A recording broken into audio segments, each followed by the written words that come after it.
there's still nothing. This doesn't seem right.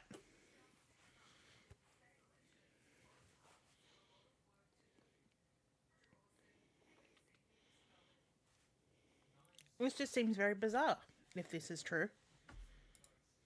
Let me just change my audio mode, just in case it's something wrong with the wavelength.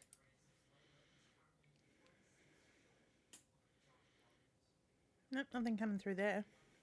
Maybe the intro is just quiet. It's just a really weird choice. Because, I mean, like, I know the intro to both Operation Stealth and... Ah, there we go. That's what we're like. So, their credit intro has no sound to it. Weird. But, there we go. It was on a cold morning. I don't know why I sound like this. Destiny finally decided to knock at my door. Or be flung at my door, anyway. Oh, look at my manly calves. A few phrases nervously etched onto a piece of paper. A harmless invitation. An envelope to the ground. Which gave me the taste of a pleasant idea of a sunny vacation. Aboard the magnificent sailboat of my host, the wealthy Nicholas. The wealthy Nicholas. But just after my arrival, Mr. Doustier, open up his hooter. Inspector, come quick. That was too quick for anyone to read. I swiftly followed the butler. Oh, Caraboujon was stretched out on the floor, dead. I'm afraid this is going way too fast. Well, I approached the body.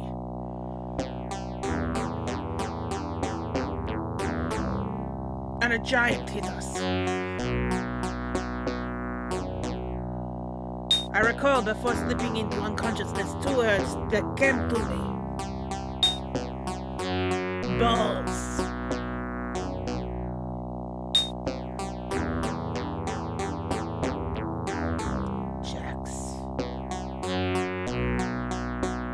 Wow, okay, so after all those things have been really fast, there we go. Corpse. Cruise. It's all Tom Cruise's fault. Oh my god, it was Cruise. How lame.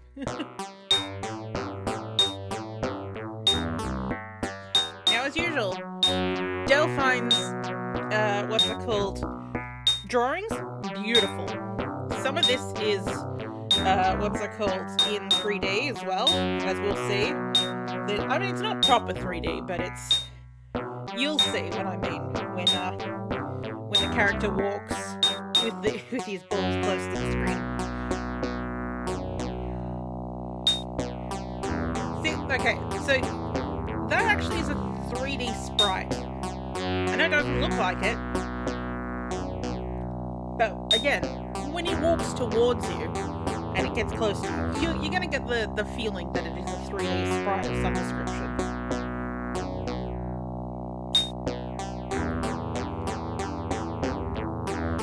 There he comes. It's just, look at that. That is most definitely something drawing itself. It's what 3D was back in the early 90s.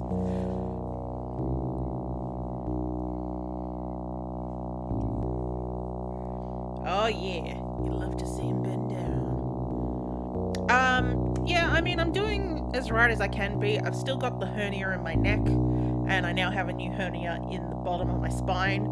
So I've got the fun thing of I have difficulty sitting and I have difficulty standing. So basically I'm fucked. But I'm now on very, very heavy painkillers.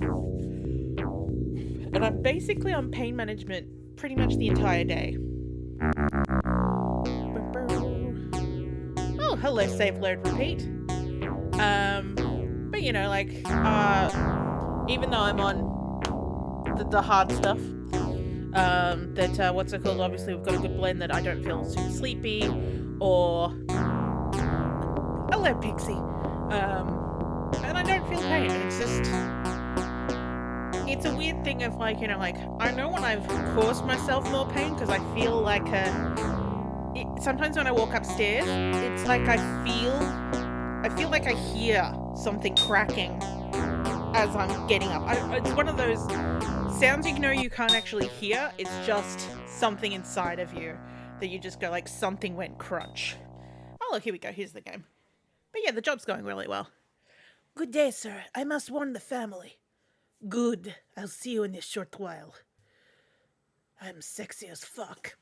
Alright, so what I have is, because I've tried to play this several times over my lifetime, and each time I've just kind of gotten to a point where I just lose interest in the game.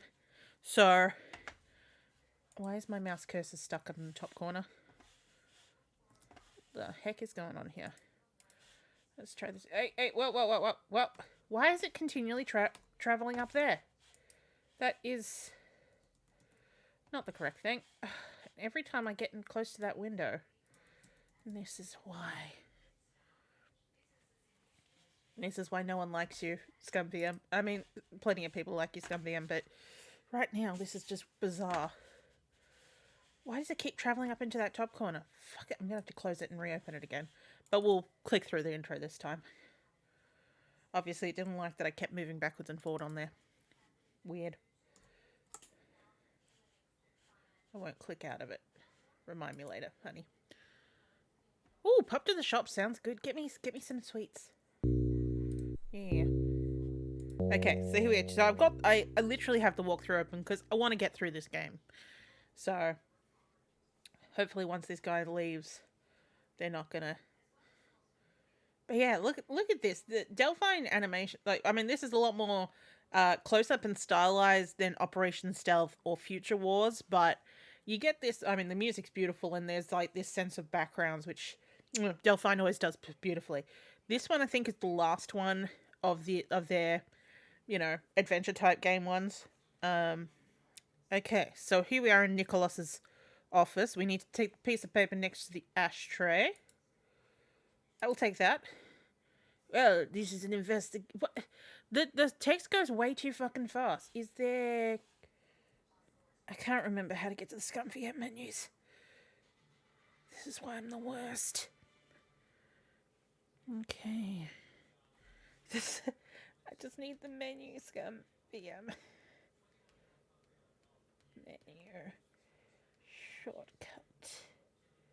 Like, I feel like it's one of the, yeah, sorry, Dee Dee, I don't have a lurk thing. I'll get one day. Oh, yeah, here we go. Control F5.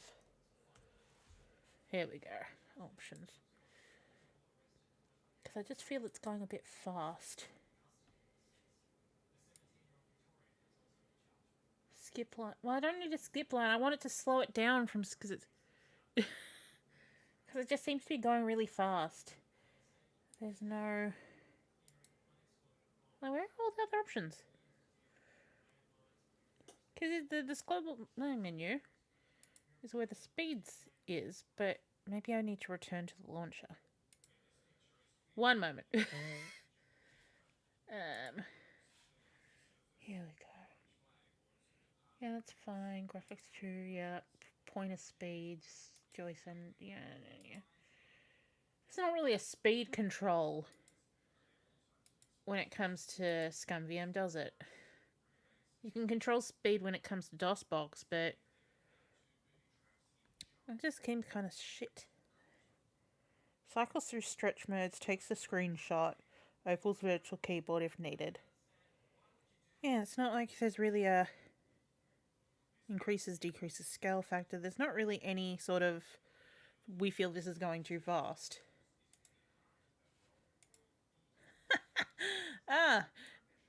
Well, there's that. Alright, let's try running it in DOSBox again and hope that DOSBox behaves with Sound Blaster.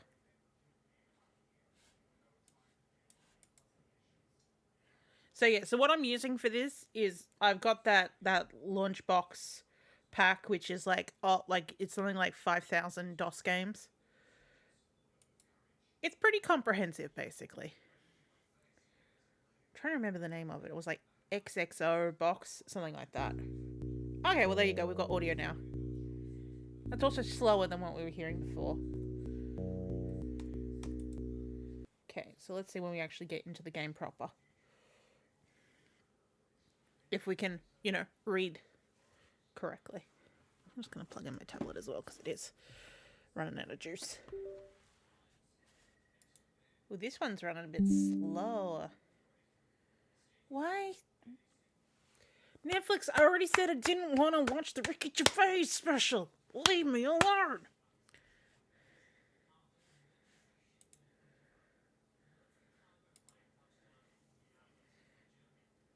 Sorry. I know, I absolutely hate Ricky Gervais with a fucking passion. Why is this going so much slower than the other one? Let's cycle up them cycles. Okay. Now I at least have controls on how fast or slow it is. I'm going to move it to about 5, I think. Okay. Yep. Examine the ashtray. Oh yeah, you love to see it. Bizarre.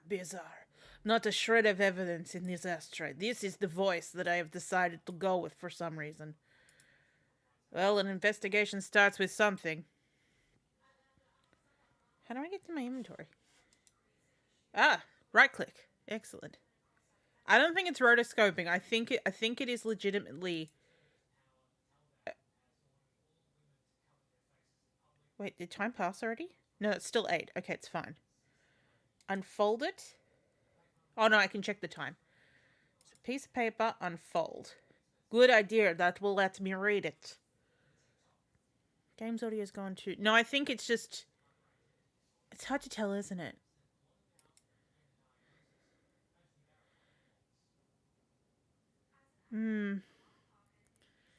Cruise for a corpse. Why are you Jack-O-Lanterning me? And I don't even know if you are Jack-O-Lanterning me. Because Jack-O-Lantern had audio that just would drop out randomly. Because it could be even that the... Oh, yeah, that would be my mother downstairs. Because it is evening time. My mother watches TV. Unfortunately. And I don't have a door in my bedroom, if you remember. And usually I have game music that covers that up. But, okay, so I need to read that piece of paper now. Some words have been quickly scribbled on it. We must resolve the problem. Meet me tonight, 8 p.m. at the bar. It is a matter of life and death. Signed F. Nope, still don't have a door. We don't have the money for it. My dad's still got my mother's money. I'm basically paying for us to live. But that's fine. Unfold it and read it. Use the map to go to the bar. Alright, so it's been a while since I've played this. Oh shit. Time has passed. That's fine. Okay. I think that's fine. Okay, so let's go to the map. We're going to use the map. We're going to go to the bar. Where the fuck's the bar? Someone tell me where the fuck the bar is. Excuse me. Bar? Bar? Yeah, I could go anywhere, but I don't know where the bar is. Oh, hang on. Nicholas's office. Okay. Butler's. Okay, good. It shows up at the top of the screen. Hold. Dining room. Bar. Let's go to the bar. Let's all go to the lobby. Let's all go. There we go. Music's back. It might have. The music might have not cut in because, you know, I skipped the intro. Oh my god. It's bouncy. No, sir. Ooh. This speaks of barman. Well, Inspector, may I serve you a little bit of something? No thanks. I need to keep my head about me. I need to show him the piece of paper.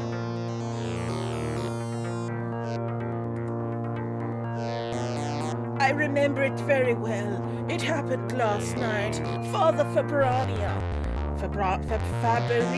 whatever fuck, arrived first and Mr. Caribou Jan joined him. They sat right here. The father looked furious as they spoke, but they spoke so loud that I couldn't hear a thing. They left 10 minutes later. Thank you for this information. I think I'll ask Father Fabrini some questions.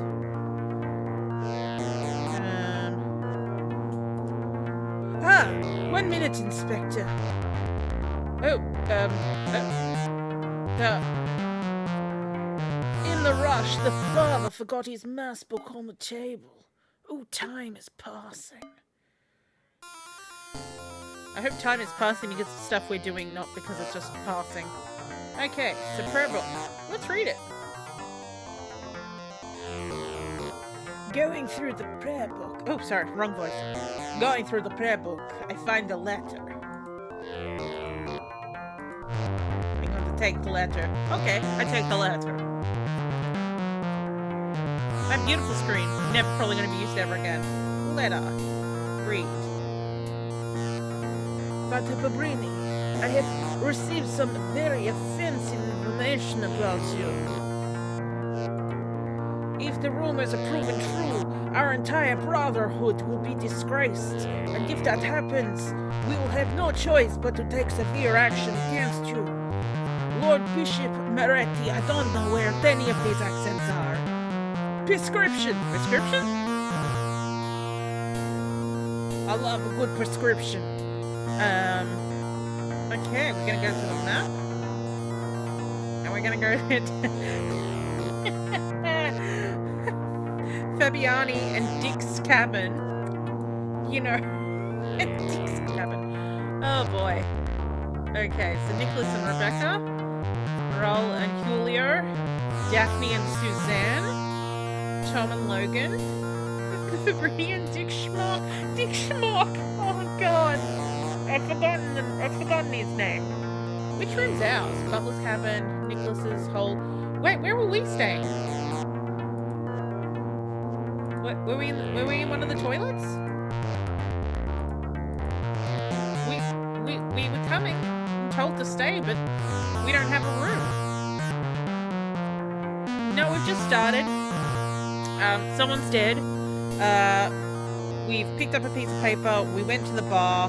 The barman gave us a prayer book. We've read a letter from a bar, and now we're going to go speak to Father Fabrini and Dick Schmock's. Dick Schmock's cabin. Oh, Dick Schmock. Everyone loves a good Dick Schmock. Whew. Okay. Pull the suitcase at the bottom left. Yes, we are using a walkthrough because we want to get through this. Wait, is that... I hope that's a pillow. It's just... It looks a lot suspiciously like a small child. Okay. So I'm guessing we're going to open this.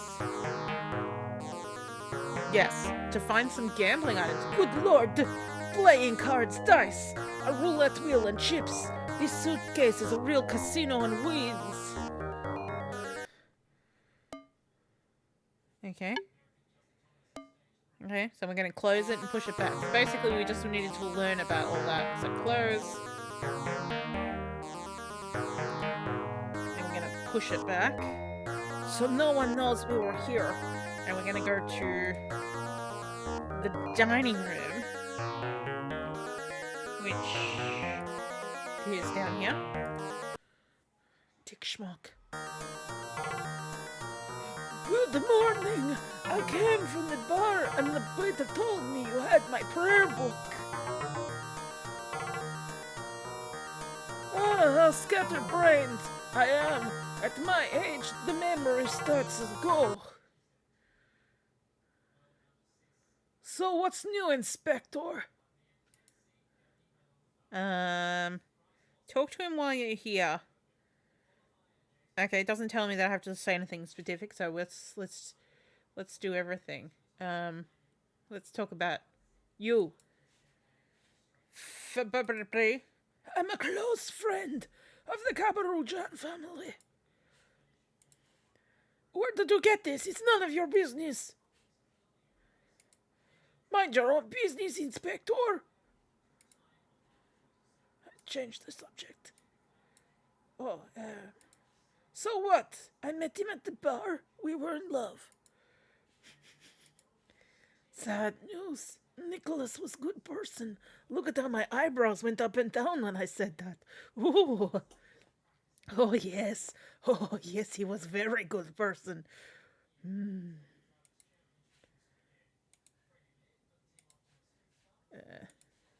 Hector, You're his good butler.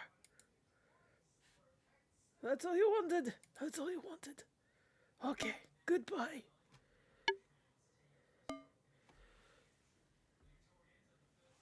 Well, peace off. I'm eating food now. Okay, go to the upper deck and talk to Suzanne.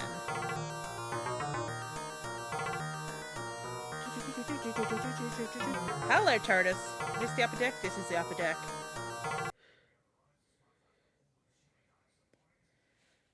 Oh, hello, Suzanne. Speak to Suzanne. All right. Guess we're going to talk to her about everything then. Oh. What may I do for you, Inspector? I just decided she's a bored mum.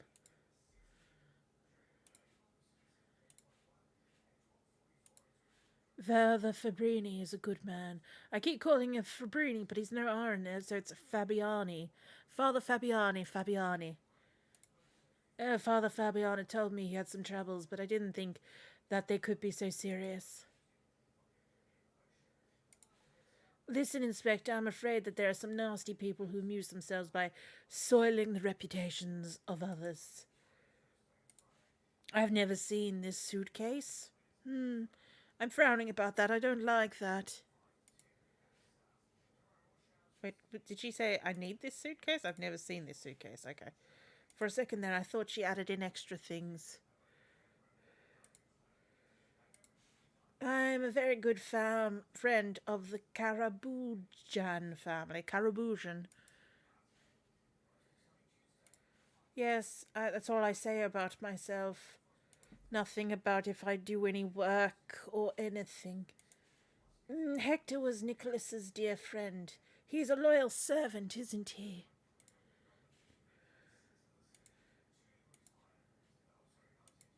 Well, I was asleep at that time. 8 p.m. is snoozing's time, you know.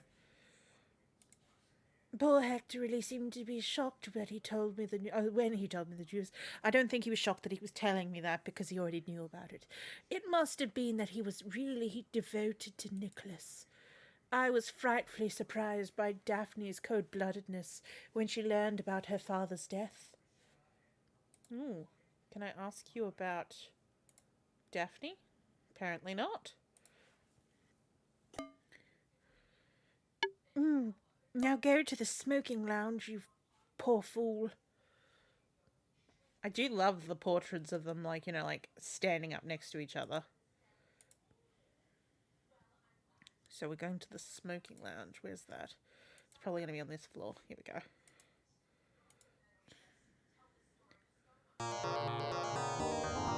Okay, so this is Tom. I'm going to talk to Tom about everything.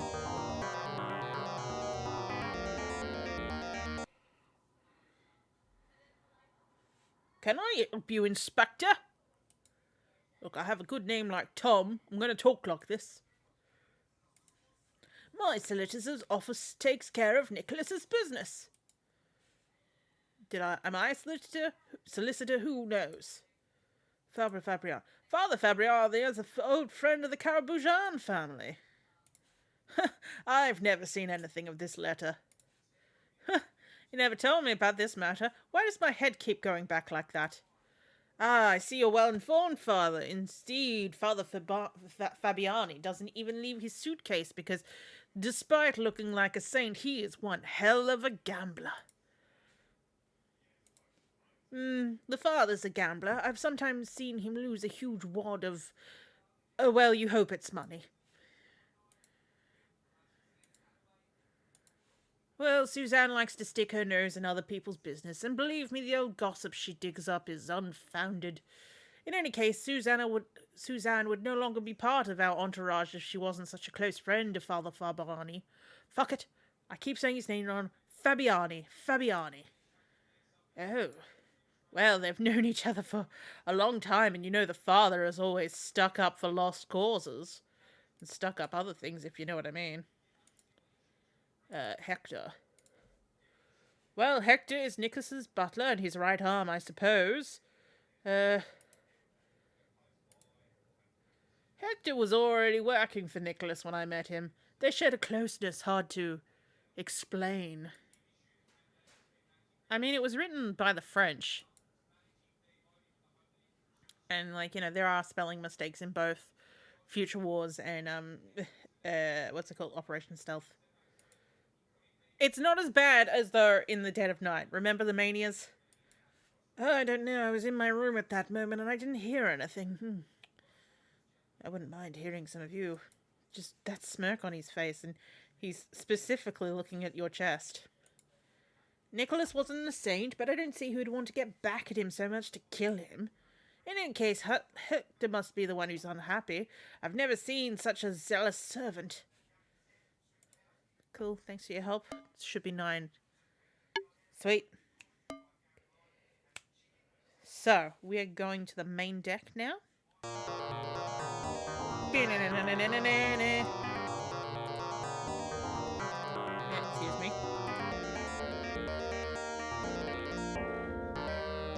Main deck. Perfect. Put both side. There's a hole in me bucket. Oh! Jesus.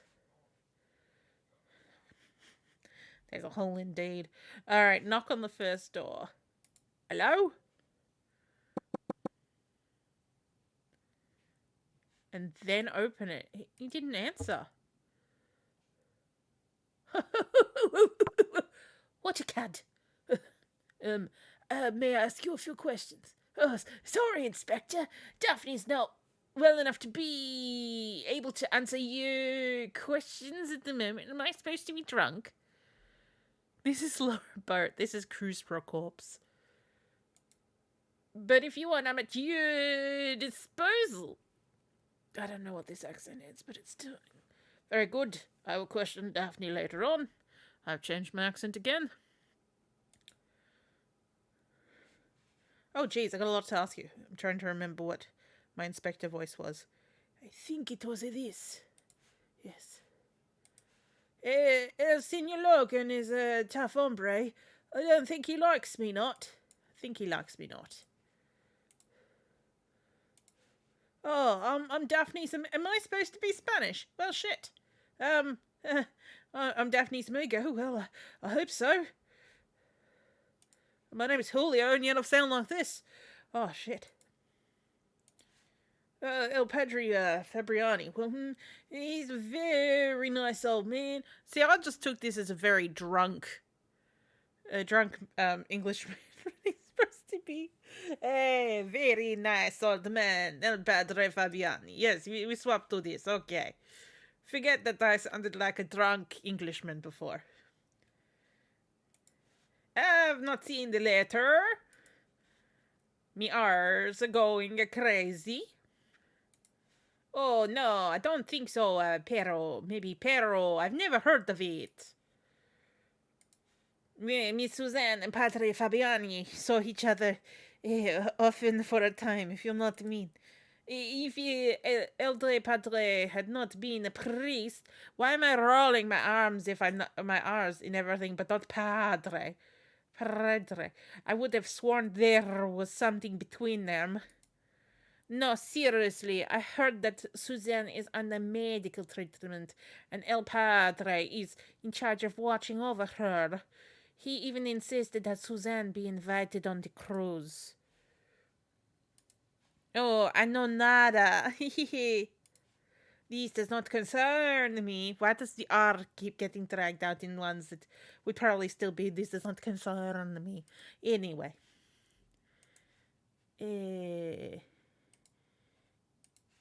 Hector is el butler de Senor Cabojon. He is a strange senor. Si, Hector followed el Senor Cabojon everywhere. Everywhere. I don't think I actually asked about Suzanne herself. Miss Suzanne is very kind. The poor thing is in delicate health. It seems that... Hang on. Yeah? Did you pay the electricity bill?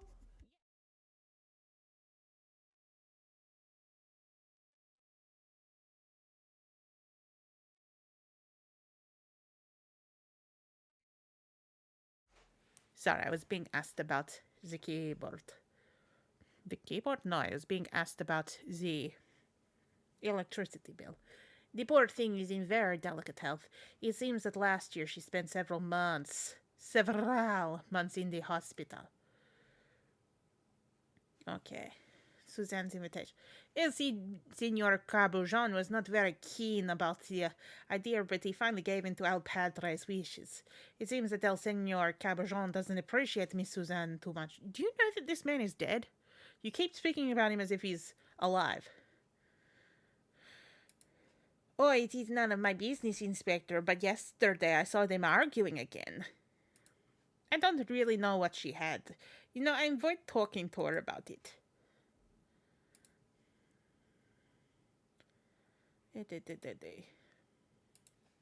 I know, I saw nothing, Pero. Last night I was in the bar, Pero. I was there around 10ish, so I was there too late. Oh, what terrible news, Inspector. Poor Daphne, this is a great shock for her. Here you are, Inspector. Even I was completely abashed. El Signor Cabourgeon has always been nice to me. Ah, this was her only familiar. Of course, there was Rebecca, but this was not the same thing. Okay. Anything else? Cool. Thanks for your help, mate. Next, go to the dining room. We're going to talk to Father Fabrini again. Hey. Oh, he shut the door in my face. To the dining room. Dining room down here. Yes, this one.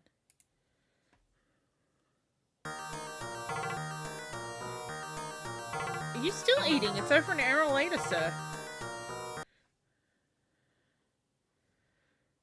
So, what is new, Inspector? Excuse me for being frank, Inspector, but for me, Tom is an opportunist. He is young and brilliant, and he takes advantage of this. And now, where has this brought Rose? One breakdown after another. The marriage has ruined her life. Rose was captivated by Tom. When this bright boy appeared in her life, she lost her head. Whether he liked it or not, Rose's father finally gave his consent to their marriage. Maybe in hope of... Oh, my mouth has stopped moving. Maybe in hope that his daughter would forget about being jilted in her previous love affair. Once married, Tom started going out, leaving his wife to run after the first skirt that appeared. Well, that was a lot to say about Tom. He's a nice boy, but not very productive. Have you met my partner, Dick Schmuck? I can't wait to meet Dick Schmuck. I'm just saying. Don't listen to rumors, Inspector. We've been very good friends for a long time. They're only rumors. It's not like you saw a suitcase in my bedroom. Suzanne is a very brave girl. Look at my eyebrows when I say that. Suzanne really wanted to go on the cruise. She's a good friend of mine. I went to see Nicholas to talk to him about it. It wasn't very enthusiastic. As I insisted, he finally accepted. You know, Suzanne and him have never gotten on.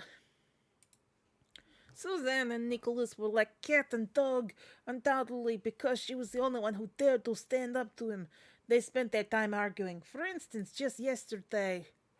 Ooh, confinement. It was 6 months ago that the poor girl had to dry out. And this, despite all this, she's still drinking. Alas, God forgive her. Suzanne is a good girl, Inspector. Unfortunately, when she had one drink, she couldn't stop herself. When she has had one drink, she can't stop herself from having a second, from having a third, etc., etc., etc. As I was going back to my cabin, I came upon them as they were arguing. And then they banged. I don't see what you're getting at. Hector and Nicholas got on very well, okay? No, we've seen all this. Head to the smoking lounge. That's what we're gonna do. Hey, Father. Inspector, you want to spend some time with me as I sit here looking at my eaten meal? Smoking lounge. Oh, what do we have here? If I can find a hotspot for it. God damn it, maybe if I walk closer.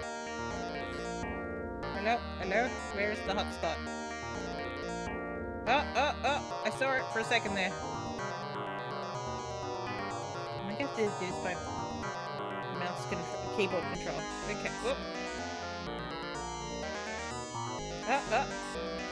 It's... Ah! Tech. Okay. Read it. We're gonna read this piece of paper. And then we get to go talk to Suzanne again.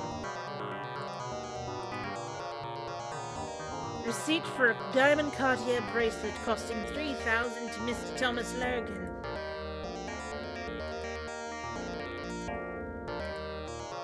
So we're going to the bar. Let's go drink with Suzanne. Oh, hello, lady. It's that jaunty kick of her leg. Oh, we even get a, like you can see that she's sitting with her leg up.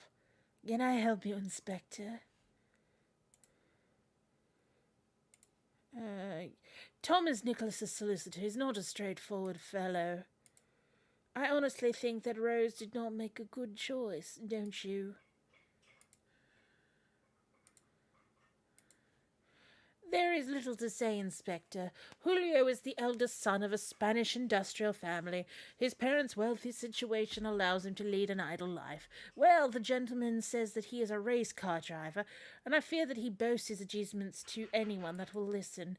You know, I said that there wasn't much to say, but I don't know if the clock... I think the clock goes off when you interact with something that triggers off the next section. It's kind of like Laura Bow, like that, you know, you do a thing.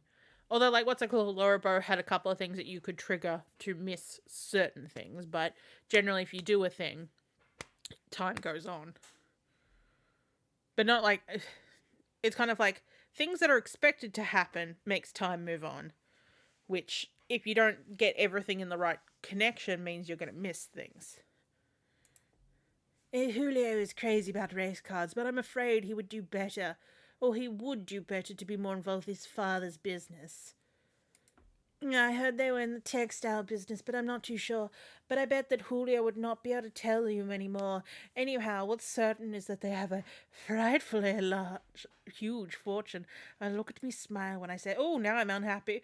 Julio is in a secure position. The day he decides to get involved in something more serious than his race car, this fellow will find himself at the head of a veritable empire. Oh, we've known each other for ages. Why does that make me unhappy?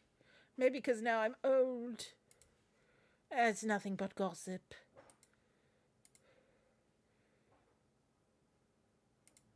I'm a very good friend. We've known each other for ages, as I said. You know, I was surprised by Nicholas' invitation. You know, he and I, we're not on the best terms. Let's talk about something else, Inspector. This is not a very gentlemanly thing to bring up, Inspector. I'd rather not talk about this. Don't pay attention to this. We've talked about those things. Oh, the Cartier receipt. I've never seen this receipt. Thank you. Time has passed again. It is now 10 a.m. Yes. Head to Raul and Julio's cabin.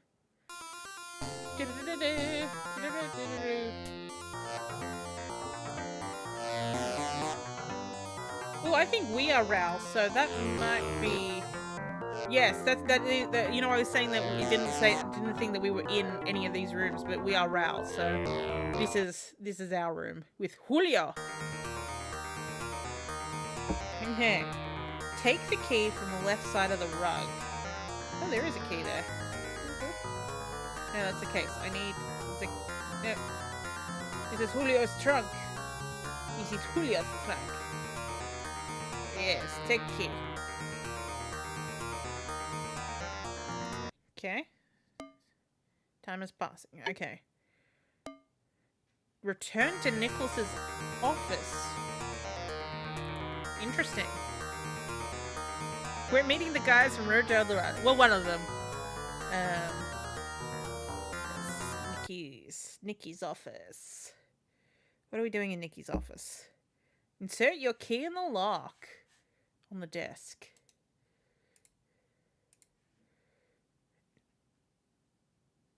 It does have a hotspot. Let's try that. The roll test. The roll test. The roll top desk opens. The roll test. Doffed. All right. Open the jewel case. No, hang on. What's in here? Examine. It is a beautiful wood roll top desk. Don't you think so? I do, but it says open the jewel case, which I think is this thing on the table here. But there it is. So this would probably be the card. Oh, look at it shine! Oh yes.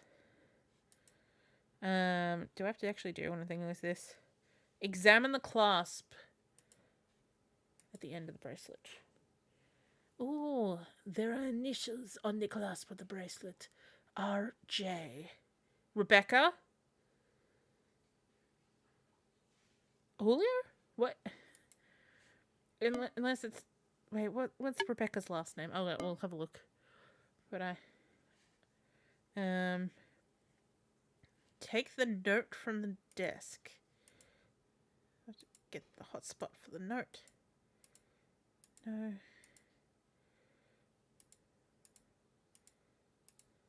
I can see. There we go. Thank you note. Take.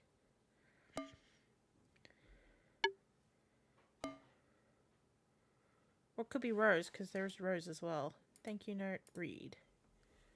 Let's see. Dear Nicholas, it is with great emotion that last Sunday I received the testimony of your immense generosity. I beg you, dear Nicholas, to accept from me, on behalf of my parishioners, my sincere and infinite gratitude, your devoted servant, Fabiani. Go to Tom and Rose's cabin. It could be Rose's last name, because she is married to Tom. So it makes sense that Tom bought his wife jewelry. Ooh. But it was a J, wasn't it?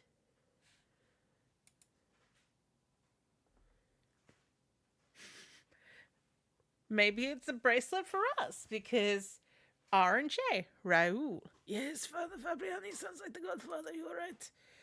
Okay, we're going to here, and we're going to go talk to Tom. Maybe Tom can tell us about the initials. Oh, we've even walked straight up to him. How can I help you, Inspector? I think this is the voice I was doing. My solicitor's office takes care of Nicholas's business. It's a complete success. We were made for each other. Hang on, go back, because you didn't ask me about Julio. Julio is the partner that Nicholas has chosen for his daughter, Daphne. I don't really care about this. Julio is his father's son. He's incompetent who would be nothing without his parents' money. Considerable, very considerable. Oh, Nicholas really knew what he was doing when he wanted his daughter to marry, his daughter to Julio.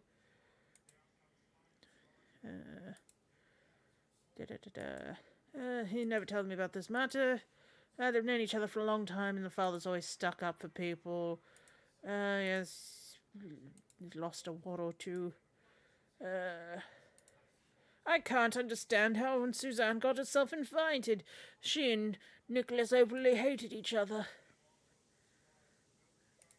It was all-out war between them. Suzanne underwent several dry-out treatments. The last one was barely 6 months ago, yet despite all this, she continues to drink. It's It's too bad. Suzanne and Nicholas didn't get on at all. Alcohol is Suzanne's only serious illness. We've spoken about these. With a thank you note. Don't be mistaken, Inspector. Nicholas never gave anything away for nothing. But where have you found this receipt? This is none of your business. Cool. Thank you. Oh. You forced me to leave. Alright. Get out of my room! There's a hole in this. I remember there's a hole in this bucket. If we looked at it, but let's not bother with that. We are going to the dining room again. Is Father Fabrini still going to be fucking here? Yes, the man's gone. Because, I mean, like, it's been 3 hours.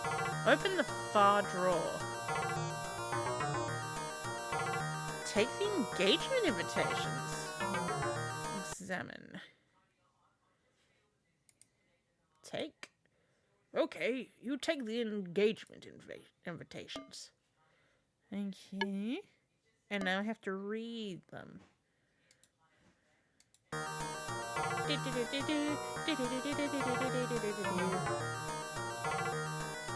Mrs. Rebecca Vivian Jones. Oh, there's the RJ. And her husband, Mr. Nicholas Caraboujon, take the pleasure of requesting the honor of your presence at the engagement of their daughter Daphne to Mr. Julia Esperanza Wasoka Lambada. Rebecca Vivian Jones, RVJ. Very strange, very strange. Like, oh, so there must have been a V on that Cartier bracelet. But, I mean, like, what's it called? Even though it was signed by Tom, it was in Nicholas's desk. So he might have gotten Tom to pay for it and pay him back later. So I don't think that's any weird. I don't think that's, like, some secret thing that Tom and Rebecca are sleeping with each other. Okay, so now we're going to the main deck, portbow side.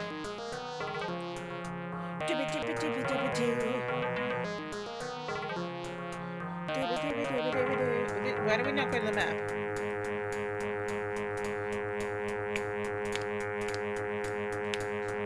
Sorry, this is gonna be in my head now.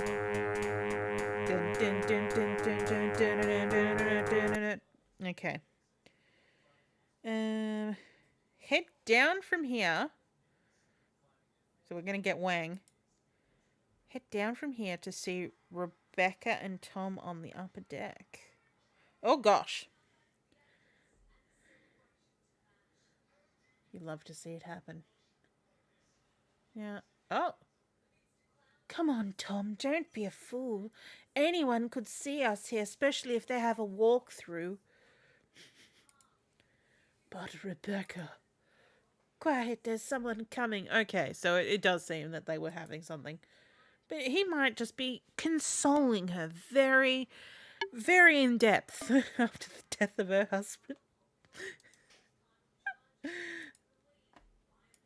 No, it's now beginning to look like it's beginning to look a lot like an affair.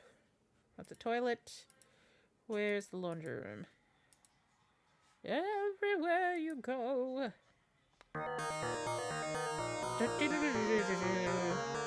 Oh, hello. I want to talk to you, but I need to search the bottom laundry basket instead. Because she looks like she's fun. Searching through the laundry basket, you find a bathrobe. Examining the bathrobe, you notice the initials DK. Dick.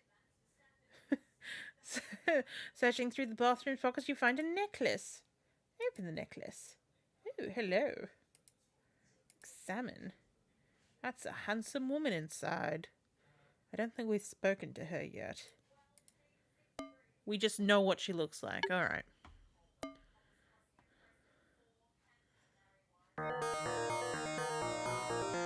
Who is this? Can we speak to her? You can see very well that I'm busy, Inspector. Fuck off. Alright. Go to the rear hall and talk to Dick. Oh, because that would be the DK. No, but his last name was Schmock, wasn't it? Yeah, Dick Schmock. Okay, we need to find the rear hall. We need to find the rear entrance and find Dick. Oh dear, Dick is inside the rear entrance. Yeah, I thought he was going to be a young man. No, I'm a funny daddy. Can I help you, Inspector? Just talk to me about everything. Fish's story. Fish. Logan's a full-class scoundrel, if you ask me. The little one doesn't seem to be very happy. When I say the little one, I guess I'm talking about the woman.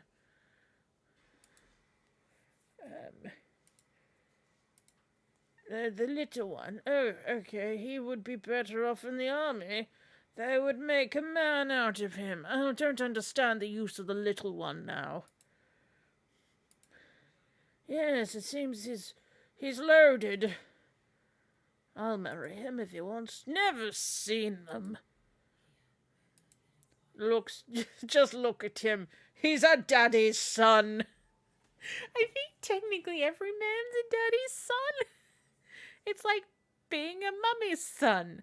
You have parents. They have, if you're a parent, you generally have a child. So that's, yeah. Well, you know what I mean? The priest, don't know him. We're sharing a room. We're bonking. Don't question it. I never saw this letter. No, don't know much. People says it has financial troubles. I don't know why I'm giving him a list now, but I am. Huh? Didn't notice. Never heard of that. Didn't see it. I don't notice anything. I'm sure that this old hypocrite was hiding something. Now I'm going to go play with him. And he won't like it when I play with him. She's not bad for her age, don't you think? I love him old and crusty. Yeah, didn't notice. I don't know anything, Inspector, but if you ask me, I find it very strange that she's here. Nicholas didn't even want her here. I don't know what my relation is to Nicholas, but I guess we'll find out at some point. Maybe this doesn't concern me, but let's just say Suzanne's a real chatterbox. Her and Nicholas never stopped arguing. None of my business. Why did that make me smile? Yes, alcohol preserves, doesn't it? That's a joke that I think she looks like a right Roger. Don't know anything, Inspector. She's a real goer, if you know what I mean. Huh? Maybe menopause. I did say that I thought she was old. Speak about Dick. Go and click it, Inspector. I grew up in the street, first in the orphanage and then in the Foreign Legion. A true man's life, you know. Yes. The flunky? Fishy, don't you think so? I was in the Foreign Legion. Why do I think everything's fishy? Maybe if I was in the Navy that would make sense, but no, I was in the French Foreign Legion, so... You know, they all seem like this, but when you get to know them, it's a different story. I do look like that I might have been a sea captain or navy captain of some description with these shoulder pads and my little badge, but apparently not. Don't know about it. Yeah, never heard of it, Inspector. Poor boy's dead. Still not sure how I'm related to any of this other than the fact that my name is Dick Schmock and we love it. It's Daphne. She never goes anywhere without it. Seems that Agnes... Oh, Daphne, calls the D. It seems that Agnes, her aunt, gave it to her. No, I never saw this receipt. Don't know anything about it. Leave me and my Dick alone. Okay. Piss off.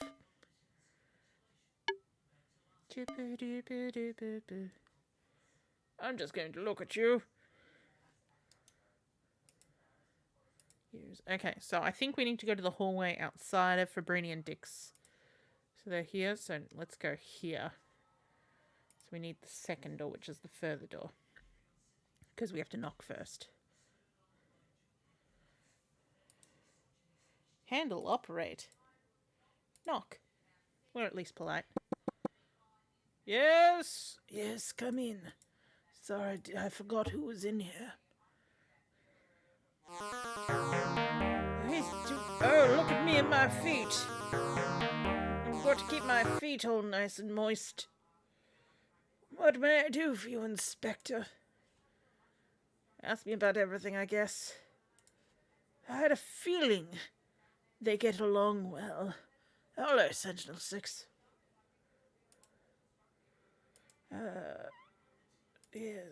These things don't interest a man of the cloth, Inspector. Except they do, because I'm a... Well, can I ask you about the suitcase? It's right here. Mind your own business, Inspector. They're only rumors. Suzanne. Yes, we've already spoken about this. Suzanne's a drunk, a floozy. Oh yes, let me speak to you about Dick. You don't know this boy well enough to give you my advice. Oh, I don't know this boy well enough to... Boy? He looks like he's about the same age as you, man. Dick Schmock.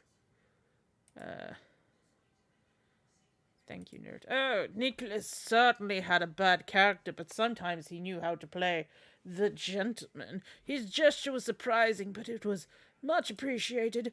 Well, Inspector, last winter lightning struck our church and destroyed a large part of the bell tower. Nicholas then decided to give the required funds for its restoration. Unfortunately, I'm stuck inside this window, Summer. Otherwise, I would allow your message of I'm sure the father would love to give him Dick. Yes, Nicholas. Oh, this is Agnes, Nicholas's aunt. The latter had a lot of affection for the old lady. Nicholas's aunt. Agnes was just a charming old lady, always ready to help. She was very religious. Yes, Nicholas did help me with my bell end. 2 minutes talking about Dick. I'm here just in time. Nicholas had only one desire, to marry his daughter off. I believe that he found Julio suitable enough and sped things up by announcing their engagement. Yes. Did I ask you about the Cartier? Poor Tom, not surprising that he has financial problems. Buying expensive jewelry for women that aren't his wife. Agnes was an exemplar She was a Christian, an outstanding woman. Just skip the word. Thank you. All right. Okay. Now head to Raul and Julio's cabin and talk to Julio. He wanted to marry off his daughter. He said, I know what will help you, daughter. Getting a husband. A rich husband. Who apparently race cars, so I'm sure he'll crash and die. And then you'll get all his money and you'll be a rich old widower. Sounds great, doesn't it?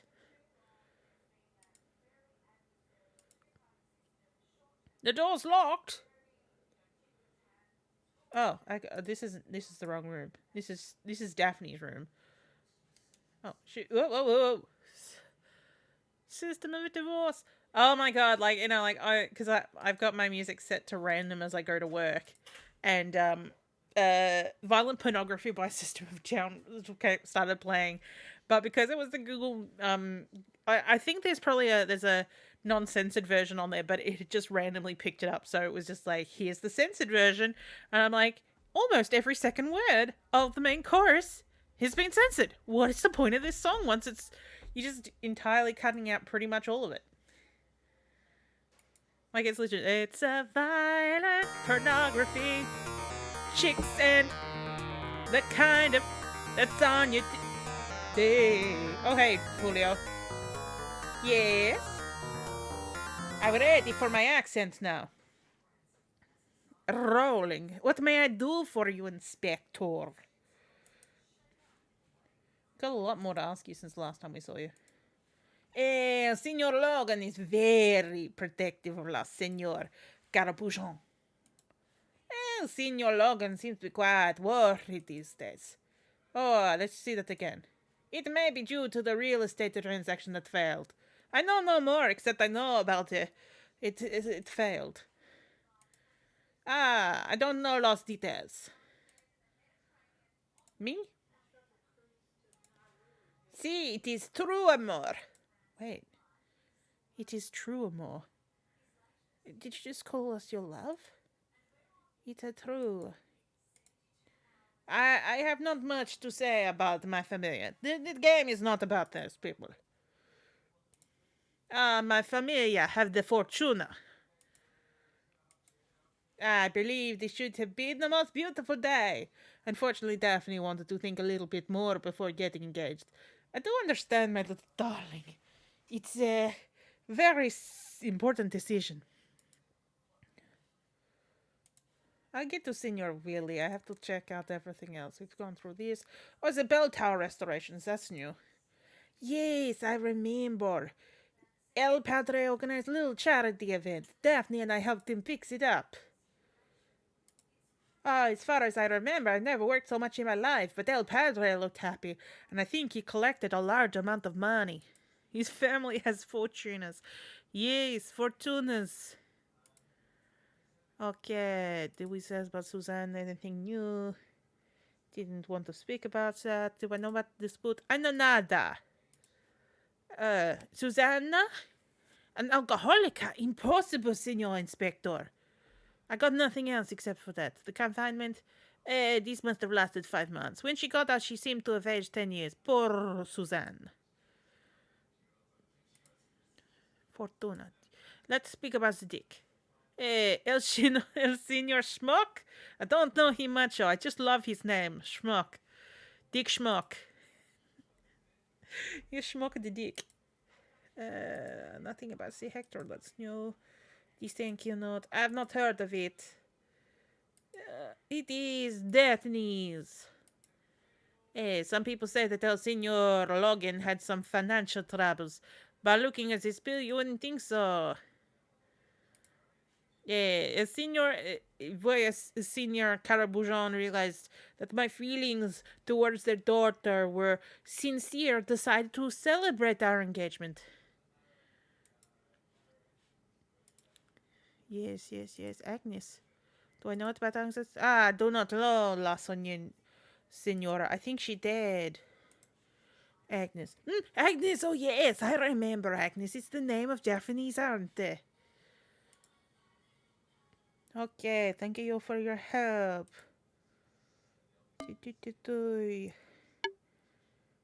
We go to Daphne and Suzanne's cabin. Ooh, someone's going to be passed out in there. Anyone want some bets about who's passed out in Daphne and Suzanne's? Hey. Okay. Daphne. There we go, yes. Let's go in here. Suzanne Plum. Oh, Suzanne. Suzanne, you sleepy. Okay, opens the closet on the... Oh, Suzanne. You... She keeps moving her hand up, which makes me think she's not entirely passed out. Okay, we open cupboard on the left. Search the cosmetics case. She did. Well, she's too passed out to pay attention to what we're doing. Take the prescription. Take a...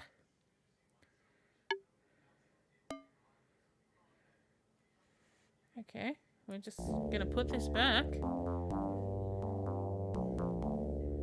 Oh, we're gonna close the door as if we did nothing. Prescription we're gonna read. What do we got here? Incomprehensible medical gibberish. In any case, the prescription list is very long. Shit. Let's check on Suzanne. Suzanne? She can't answer you because she's drunk. What is this?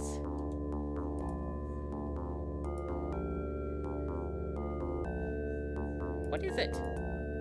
It's nothing. Okay, where are we going? We are going to the bar. We're going to the bar. And we're going to take a glass and a bottle of whiskey. Oh, hello.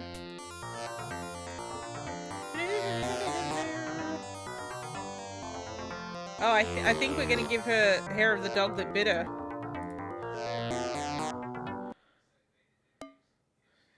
Because now we are going to the upper deck, where apparently she has managed to revive herself, and she's upstairs.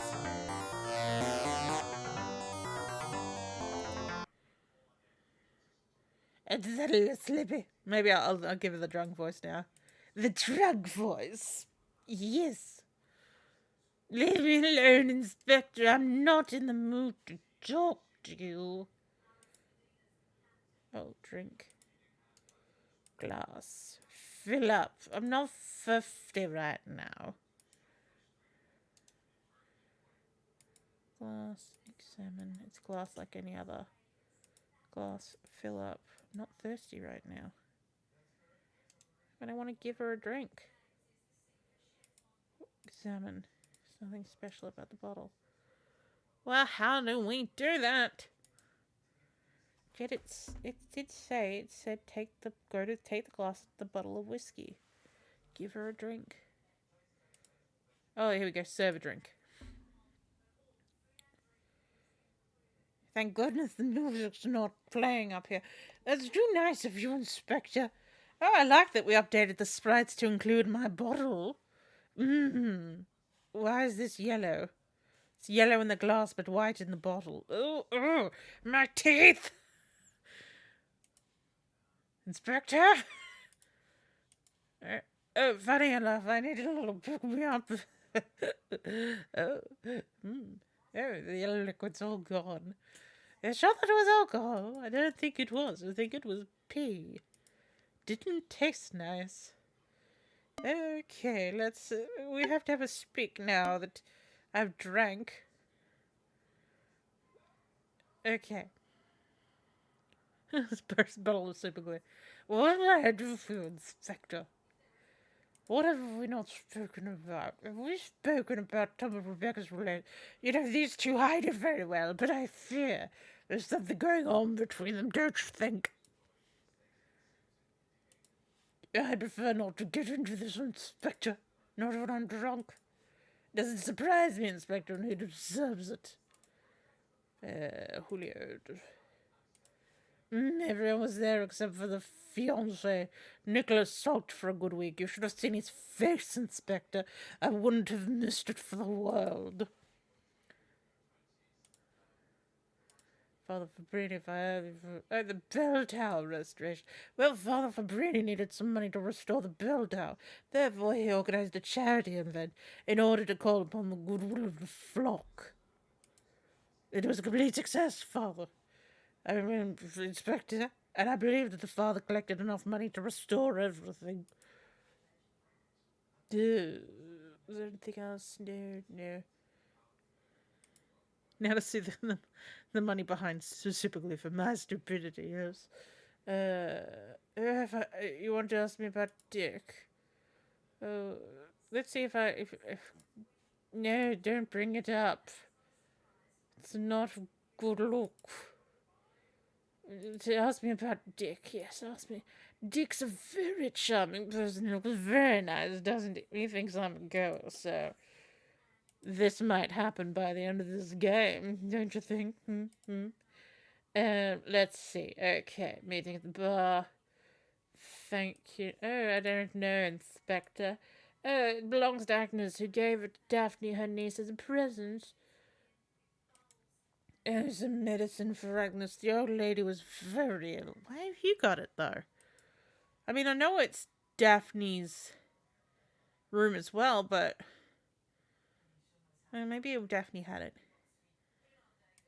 And Rebecca took care of them, but they were worthless because the engagement was called off. I thought the marriage was still on. What's going on there? Agnes is Nicholas's aunt. I thought she was Daphne's aunt. It's getting a bit. Agnes just adored the dead child. Agnes was obviously an old lady, but she had an iron constitution. Illness struck her down with one blow.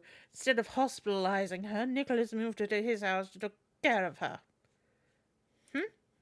Mm-hmm. Okay, we're done with me for now. Go to the butler's cabin and talk to Hector. I'm sure he's been missing you this entire time. And going, when will the inspector come and see me and love me for who I am?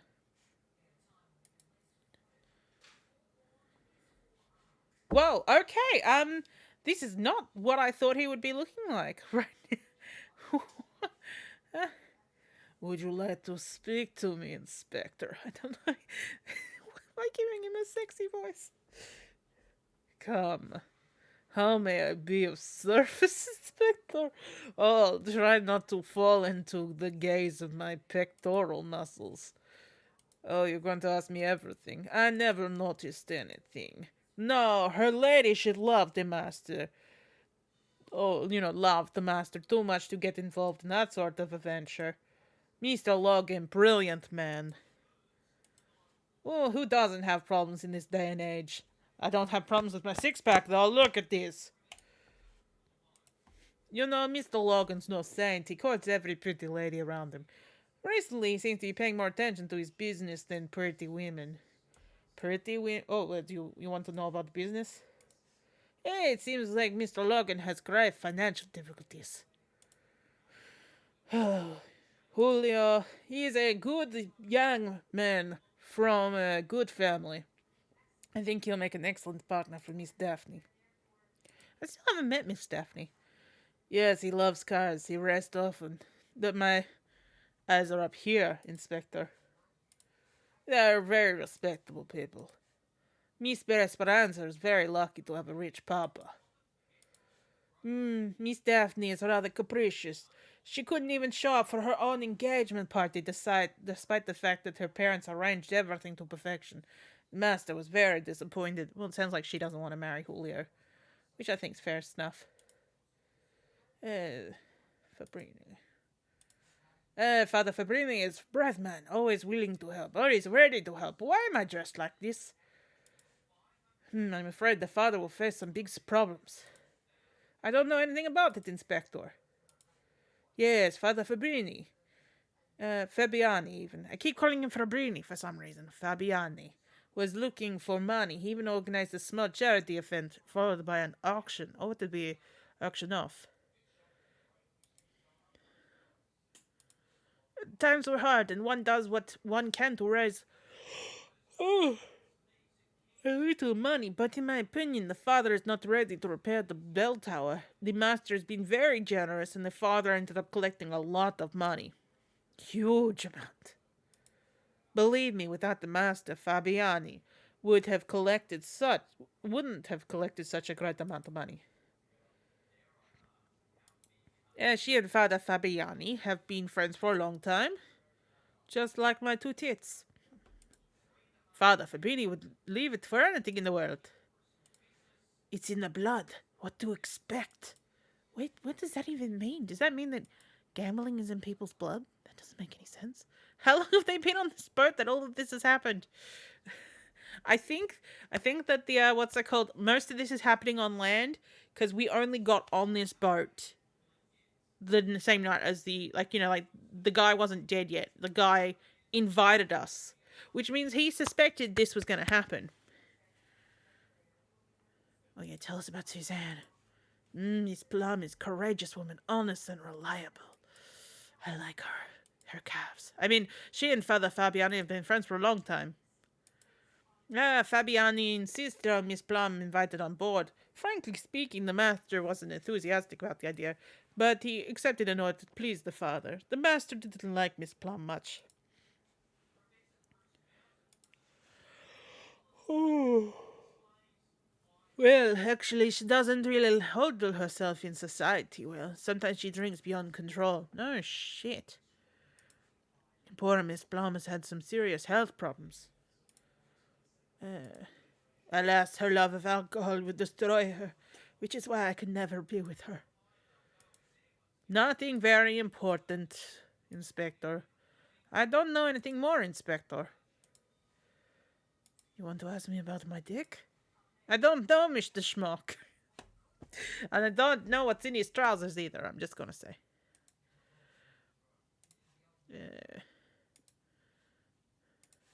I've been working for the master for 20 years. And I've been his lover for 14. I started working for the master about 20 years ago. At the time, I had a few run-ins with the law, and I couldn't find a job. I accepted instantly when the master proposed to me. To employ me. He looks truly disappointed to not know Mr. Schmuck. Tell me about your past. Oh, nothing serious, Inspector. Youth's foolishness. I was seeing a young waitress. She led me on. I was young and hot-headed. The young lady had to be hospitalized. Jesus! And I was sent to prison. You said this was nothing serious. She had to be hospitalized and you went to prison? That's serious, mate. I met the master while we were out on a weekend pass. We became instant friends. He beat up his wife as well. What? Nothing happened. Master supported me in my hard times in prison. Since that time, I've done everything to show him my gratitude and my love. What do we got? Just some casual baiting. God. Nothing serious. I killed a few people. Nothing big. The master made an important donation. I don't know anything about this matter. I don't know who would hold such a grudge against the master. This belongs to Miss Daphne. My eyebrows went up and down when I said that. I don't remember. I never saw this receipt. Mrs. Caraboujon took care of this. Miss Daphne's party seemed to have made the two of them closer. The masturbates. Ay. I like that what's the hell that even Automod's like, I know what you're doing there. Alright, Agnes. Miss Agnes was always good to me. Miss Daphne loved it very much. That was her great aunt you're talking about. The master's aunt was very ill. As the master felt she would be better cared for as his master, the master proposed that his aunt stay with him. As she was living alone at the time, she readily accepted. Okay. The master was at the beck and call of his aunt. He did everything to make her stay at the manor pleasant. Alas, despite his efforts, his ladyship succumbed to the illness. Oh, she died. Well, we suspected. The master cared very much for his aunt and suffered deeply after her death. Then why is her prescription here on the boat? Okay, so we have spoken to Hector now. Okay.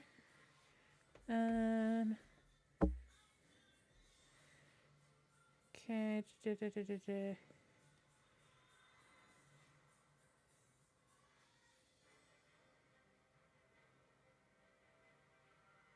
Okay, now go next. Oh, hello. Okay, we're going to leave him, though.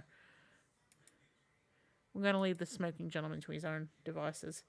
We're going to the smocking lounge. I'm going to talk to Tom. Tom, you keep coming back into this room, mate. We got a lot to ask you about. Yes? What? How can I help you again, Inspector? Oh, Jesus. I hold Rebecca in high esteem. Are you kidding, Inspector? There's never been anything between me and Rebecca, because I don't let any space get between us. Yes, mostly, as we've already spoken about this. No, not at all. My financial state is in very good health. Yes, complete success. We spoke about this before.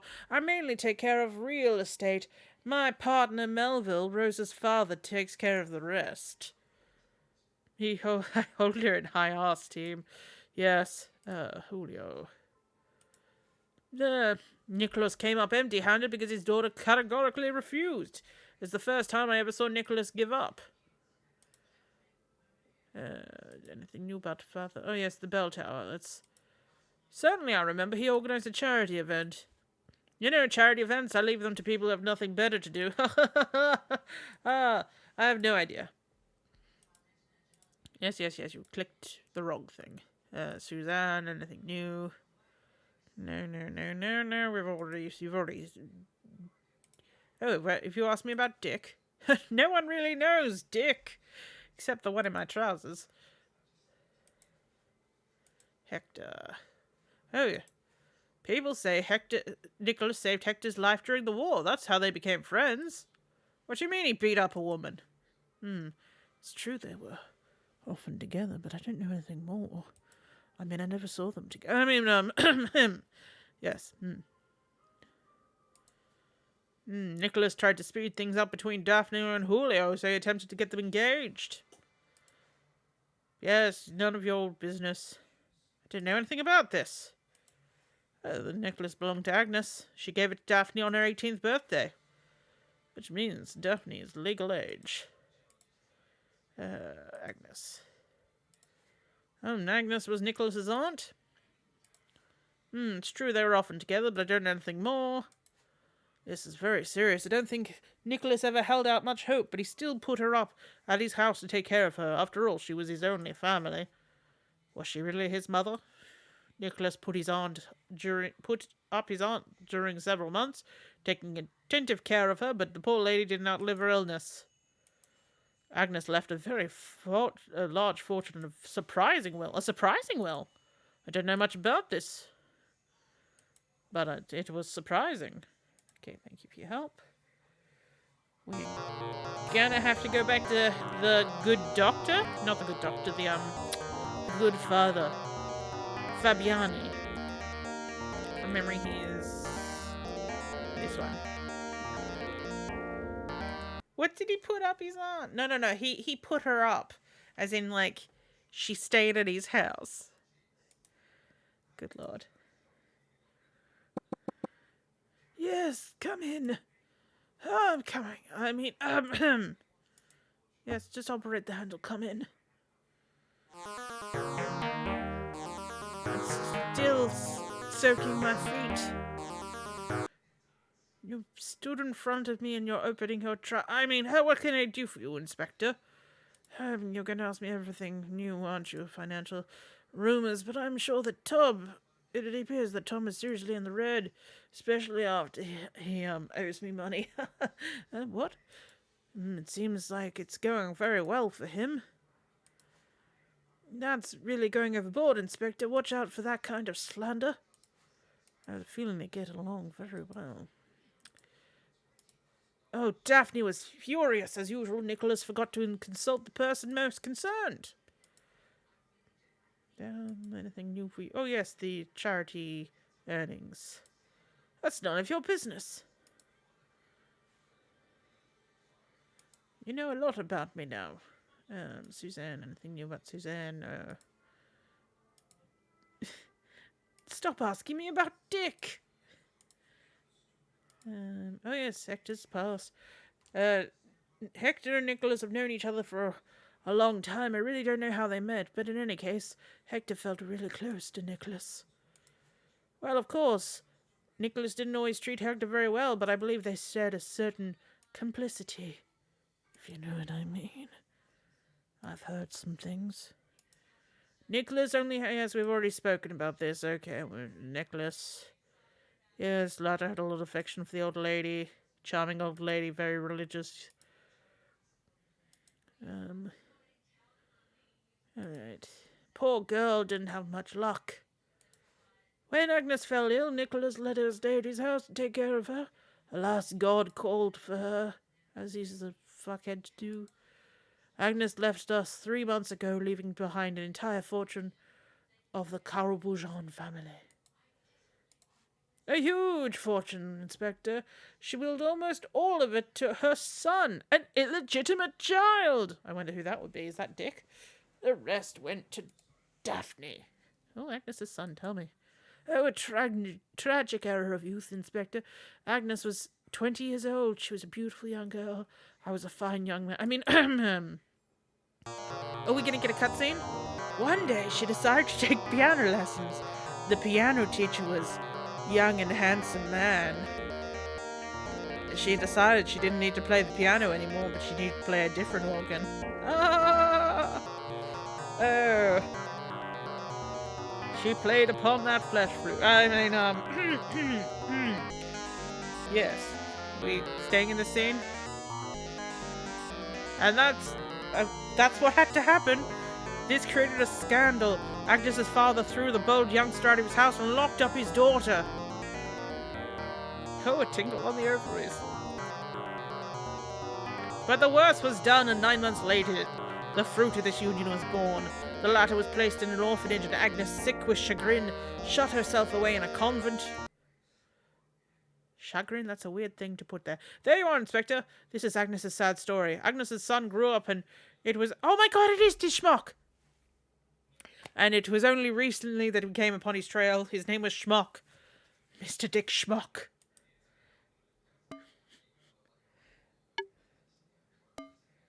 Wow, that was a lot to learn in that small period of time. That's why no one knows Dick. Okay, so... I'm gonna leave him to his soaking. Yes. Okay. Do. I'm gonna walk down this way. Because Tom and Rebecca are gonna be at it again. Through a porthole? How would you know to look through a porthole? Is it gonna say? Look through. Is it this one? Are we gonna see? How can you think I'm going to stand for this? Oh, well, I thought we were going to be banging. But apparently not. Come, Rebecca, my dear. After all, this is her son. Why have I changed my accent? Her son? My foot! Before he ever saw the will, he didn't know his real family existed. Oh, when I think of this imbecile inheriting everything, I will kill him. I must remember this Rebecca's voice. My dear, I don't think you know what you're saying. I'm a changing accents all over again. And then anyway, darn, I hear someone. Take care, it might be that glue sticker and Inspector. That's not the voice I was using for him at all, but it's vaguely British. Stop looking at us, Inspector. Okay, return to Daphne and Suzanne's room. Ooh, who wants to bet that Suzanne is drunk again?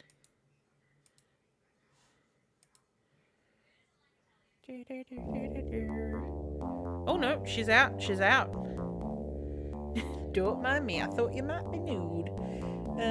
Okay, open the wardrobe on the right. So I'm guessing then this is Suzanne's shit. Search through the pile of laundry. Are you laundry? No, you laundry. You find an envelope, you look inside it.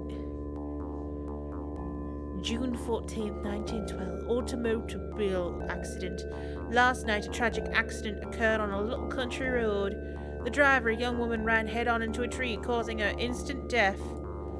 Her husband, Nicholas Caraboujan, an important businessman, announced this morning that he would file charges against the automotive company, etc. Okay, so first wife died from a front-on collision with a tree.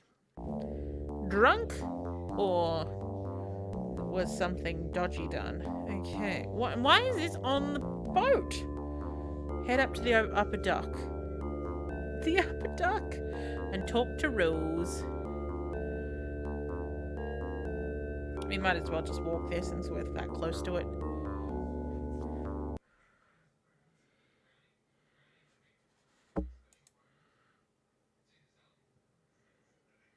Oh boy.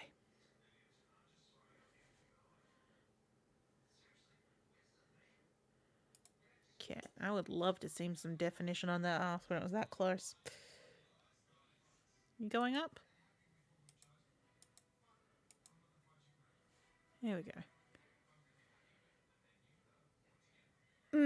I suppose it is time to talk to me. I'm knitting. Oh wait, Rose is not Rebecca. Oh, how may I help you, Inspector? Rose keeps claiming she's queen of the world. No one's seen me this entire game. You know who we still haven't seen? We haven't seen Daphne yet either. What are you insinuating? My husband loves me, Inspector, and I trust him. Tom's my husband. He's a attentive and loving man. No, Tom would have told me about it. Our marriage is an ideal. Tom and I have agreed to never talk about work. Oh, Julio's rather naive, but he's very sweet. I've no knowledge of mechanics. No, I asked you about cars. Oh, mechanics, though. They're rough boys. I mean, I don't know, Inspector. People say they have money.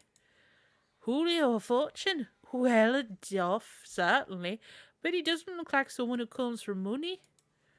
Nicholas was again his tactful self by announcing this to everyone except Daphne. Me? Oh, I'm Tom Logan's wife. I don't look very happy to say that. Oh, Father Fabiani. Well, I think he's a very nice man, not tried to touch me like some of the other priests. This letter doesn't mean anything to me. Never heard of it.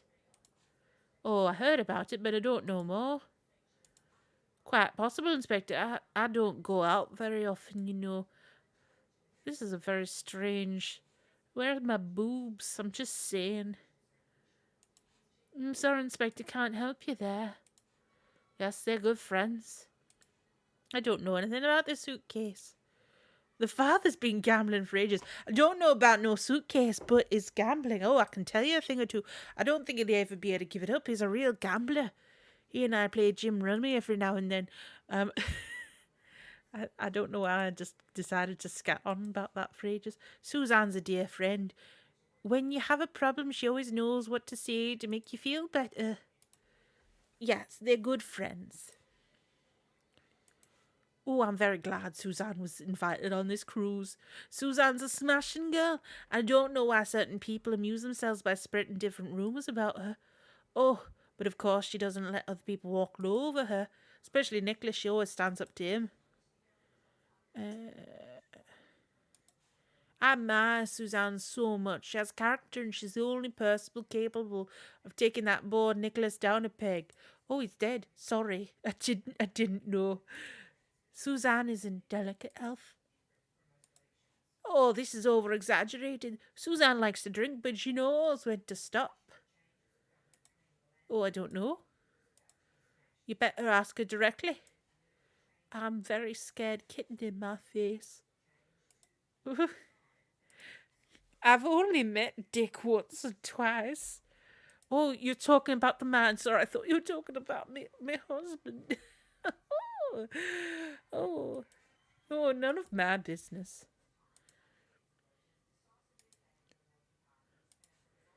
Hector is Nicholas's butler.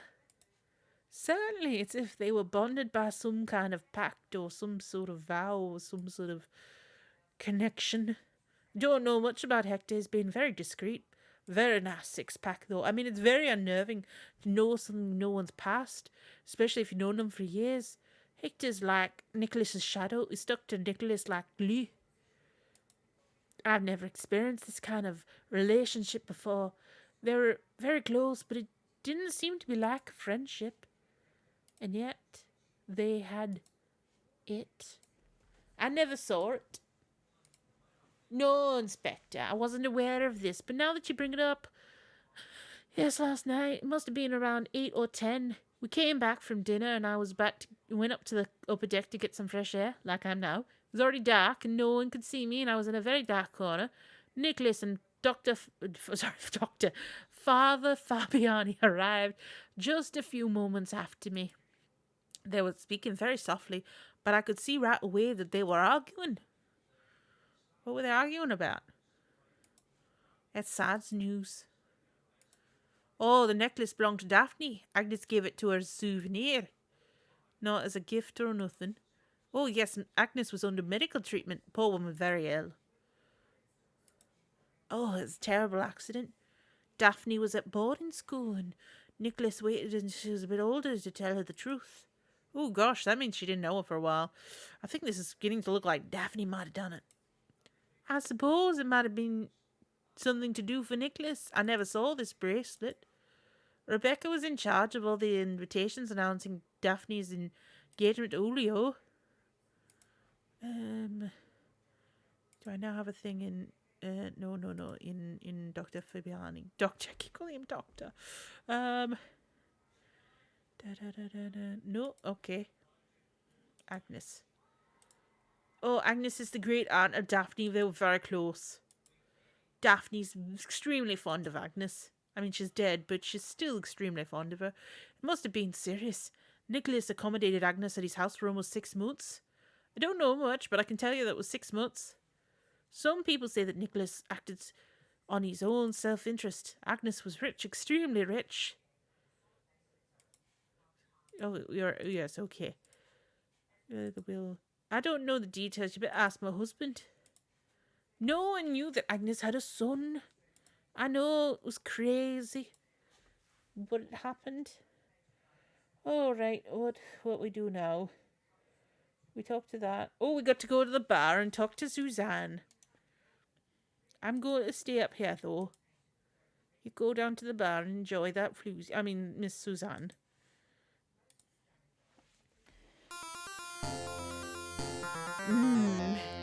Hello, good looking.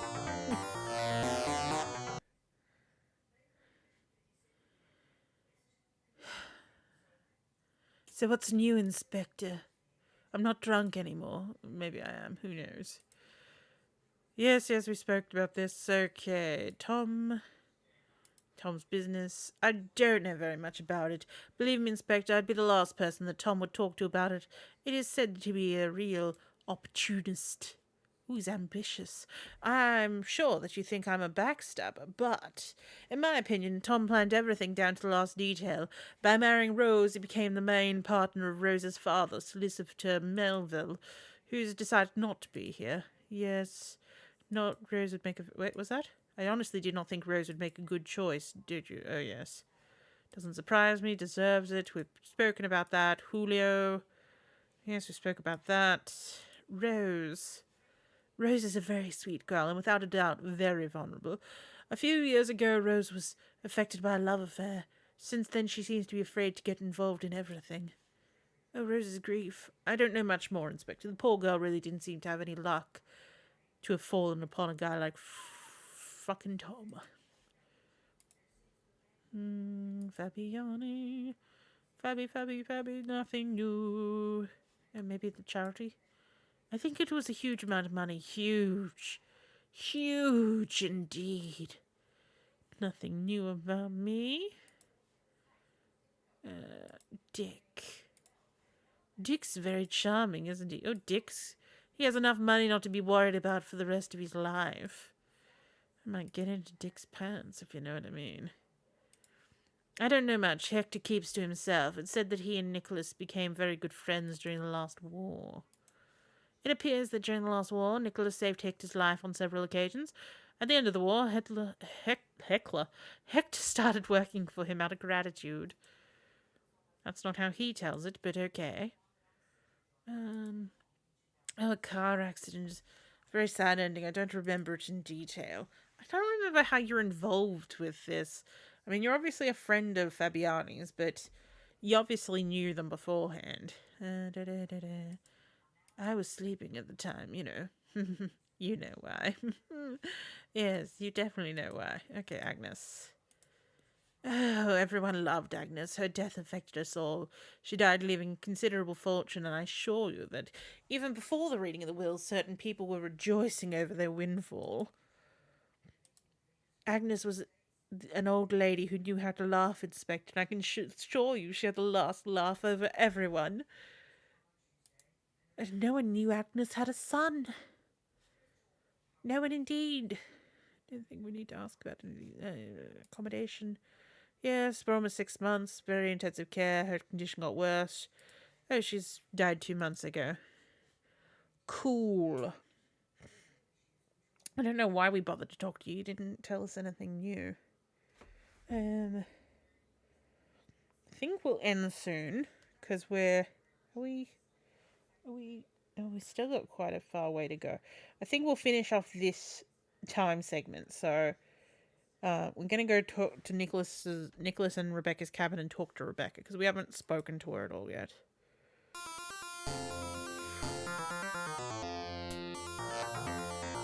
And then the next time we stream, we'll obviously come back to this.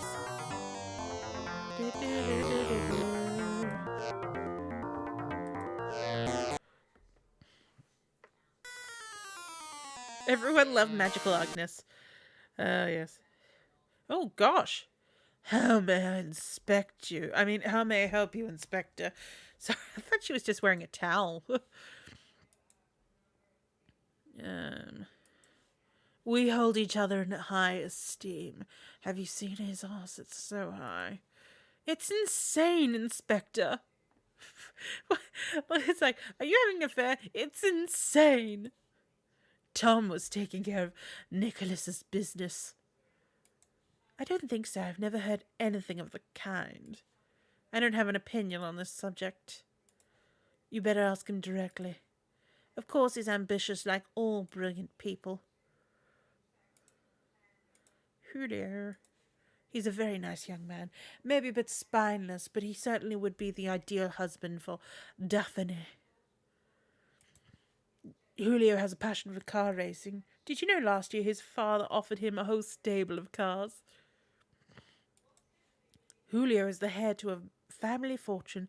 It's high time he started taking care of his father's affairs. The young man has an empire waiting for him. Daphne is sometimes hard to understand. I feel that she is permanently rebelling against whatever her father stands for. I don't know what that is. He's keeping his cards in the wrong place, yes. I'm Nicholas's new wife. We hold each other in high esteem. It's insane. I don't get very along well with Daphne, but I think we've found neutral ground. You still haven't met Daphne yet, have you? The good Father Fabiani. Let me tell you, there's more to him than meets the eye. He's my new lover. Serious troubles ahead. I would not like to be in his place. If he doesn't have any yet, it won't be long until he does. I don't give a damn. Oh, lovely.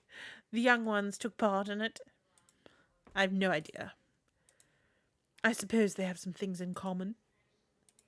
Never heard about it. I'm not the kind to gossip behind people's backs. Plus, he may know some shit on me, who knows. Suzanne has been with our family for a long time. I don't know who's my family or the Caraboujan. I suppose they have some things in common, yes. I have no idea how she got herself invited, the old busybody. Nicholas hated her. They didn't get along, but I sympathize with Nicholas, as it is difficult to put up with Suzanne. Obviously, she didn't stay long enough in the hospital. There's more to Fabiani than meets the eye. Let me tell you, the wrinkles go all the way down. A drunken inspector of the worst kind. Well, these two were often fighting. That's none of my business. Dick is a strange fellow, Inspector. I don't like him at all. Listen, I don't want to speak about this. I want Dick. I don't want to talk about Dick. Hector is a very efficient servant. Don't worry, Hector knows what's good for him. And his six-packs, he knows I need them to be six-pack, dear. No idea what you want me to say. I'm not going to investigate all my household help. Nicholas really liked Hector, and that was good enough for me. Friendship. Go on, you must be kidding, Inspector. Hector is a devoted butler, but how can you be friends with the hired help? You see, it's so hard to find good help these days, so Nicholas treated him well. And I will treat him better. I never saw it. I don't know, Nicholas doesn't usually tell me what he was up to. Excuse me, Inspector, I do not wish to talk about it. This belongs to Daphne. I can't understand how she would dare to wear something so ugly, but anyway, Daphne is sentimental and Agnes gave it to her. These were Agnes's medicines. I never saw this article. I never saw it. Nicholas and I prepared everything for Daphne and Julio's engagement, when I think that this little bitch has ruined everything. I mean, the poor dear just wasn't ready. Agnes, she was Nicholas's aunt. She was a bad-tempered old woman who spent her time complaining. The child adored her great-aunt. When Agnes fell ill, Nicholas invited her to stay at our house. Don't mention it, Inspector. Her stay in our house was terrible. She complained 24 hours a day. Nicholas waited on her hand and foot, despite his attentiveness. Agnes died barely a month ago. Wait, what? It's been 2 months according to Suzanne. Someone else said 3 months. You're saying it's a month ago. When the fuck did this woman die?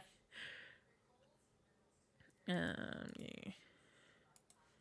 I'm going to tell you something, Inspector. Nicholas did everything possible for Agnes. He treated her like a queen, and all for what? We were so disappointed by her will. That old bitch! After what we had done for her!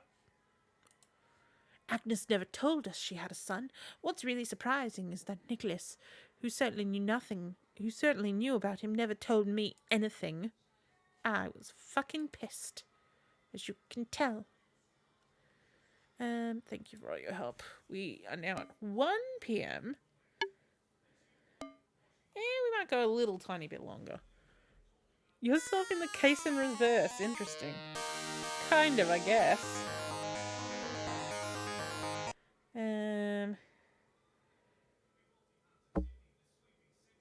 Okay, we're going back to Dick Schmock's room. Open the second wardrobe. Oh, goodness. Oh, your wang, it was just in my face. Usually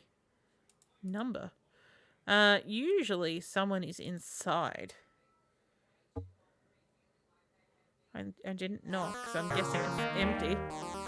Okay, open the second wardrobe, which I'm guessing is this one.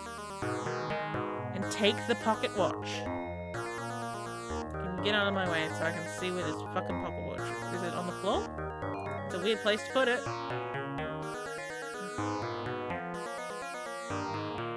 You take the pocket watch. Like we don't always... Oh, that's a different time. On the pocket watch. Go to the laundry and search the pot. Okay, so we're going to the laundry room.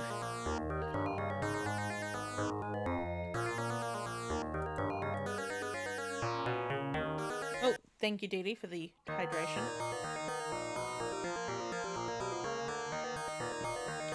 I need to search your pot, lady. Someone shat in that. Oh, you found a small key. Okay. Go to Daphne and Suzanne's closet. Suzanne's room. Okay. I just really want more Dick Schmock. Can we have some more Dick Schmock, please? Oh, Daphne, is that you? Oh, God, yes. How can I help you, Inspector? I don't know why I'm giving you this lovely voice, but you know what I mean. Sultry. That's none of my business. Why do you look like... She doesn't look like a young woman. She looks like some angry, what's it called? Governess. I'm an angry governess. I don't really have pretty lips. I see you are well informed. Rebecca started to fool around with Tom. I'm going to try and make her a bit young. Started to fool around with Tom less than 6 months after marrying my father. I think my father was the only one who didn't know about it. Apparently, I've not thought about wearing any lipstick. She looks like Grumpy John Lennon. You're 100% correct. Tom Logan is in charge of my father's business. Everyone has their worries, Inspector. You don't need to make a fuss about it. Poor Rose has never had any luck. I've got my handbag. I look like I'm ready to leave. Tom is now Solicitor Melville's partner, Rose's father. You can bet he'll end up owning the business. He's ambitious and always wanted more. More. I mean, yes. I'm very fond of Rose, but for me, Tom is just a scoundrel. I hope I'm mistaken, but I bet that his marriage to Rose was not just a matter of love. Julio's a brave fellow. He's nice enough, but he gets on my fucking nerves. What do you want me to do about it? Julio's got a lot of cars. They were given to him by his father. Julio's the eldest son of a rich industrial family. Let's put it this way. His family's wealthy. As far as he's concerned, he depends on his papa. I prefer not to talk about this incident, if you know what I mean. Rebecca is an ambitious and impatient woman. She did everything to seduce my father and hustle him up the aisle. It happened very quickly, and I wasn't even invited to the ceremony. Anyway, I would not have gone. We've asked about these. She did not interest me at all. We do not get on. Rebecca is flighty and selfish, and on top of that, look at the way she carries herself. I'm much more sensible. Maybe I look like my father, who knows? He died before we could really know what he looked like. Poor Rose, I have the impression that she didn't have a happy marriage. That's the worst thing that could have happened to her after the grief she went through. Tom doesn't pay much attention to his wife. He dedicates all his time to the business, and I guess to Mother Rebecca's trousers. Rose is very discreet about the subject. It's a few years ago that she had a bad love affair, and it took some time to get herself back together. I guess it was not Dick Smock. I've always known Father Fabiani. He's very excellent with my family. Go ask the father. Inspector. Problems? No, I don't really see any. Quite so. The damage is quite considerable. The lightning struck the bell tower. The bell tower, sir. Julio and myself worked like slaves for an entire day to get everything ready. Father Fabiani seems satisfied. Oh, they've known each other for a long time. I can't see what you're getting at. It doesn't look like him, Inspector. Wait, Fabiana's vice. It doesn't look like him. What? That doesn't make any sense. Let's talk about you. I prefer not to speak about this incident. Yes, my friends sometimes criticize me for being impulsive and for not wearing lipstick. There's not much to say about me. Doesn't interest me. Suzanne. Suzanne's a very good friend. She's always been very kind to me. I don't know how our family know each other, but it's a thing that happened. Oh no! What has happened? Oh, my mouse is trying to do things. It's okay. It's okay. Let's make these things big again. Everything's fine. Nothing's wrong. My father never missed a chance to make fun of poor Suzanne. I've just changed my accent. Let me get back to, yes. Suzanne's health is very delicate. The poor thing must have already been hospitalized several times. No, Suzanne is not the type to refuse to drink, but I don't treat her like an alcoholic. Not surprising. Suzanne and my father were like cat and dog. I don't know. Suzanne knows how to keep some things secret. Yes, tell me about Dick. Dick's a strange fellow. Sometimes I feel like I've always known him, yet I've only known him for a month. Dick inherited Aunt Agnes's entire fortune. The day the will was read, Dick and Rebecca violently argued about the money. Rebecca was furious, and my father had to intervene to prevent her from striking Dick. Or striking Dick. All a little while later, my father went to see Dick to apologize and invited him on board to make up for it.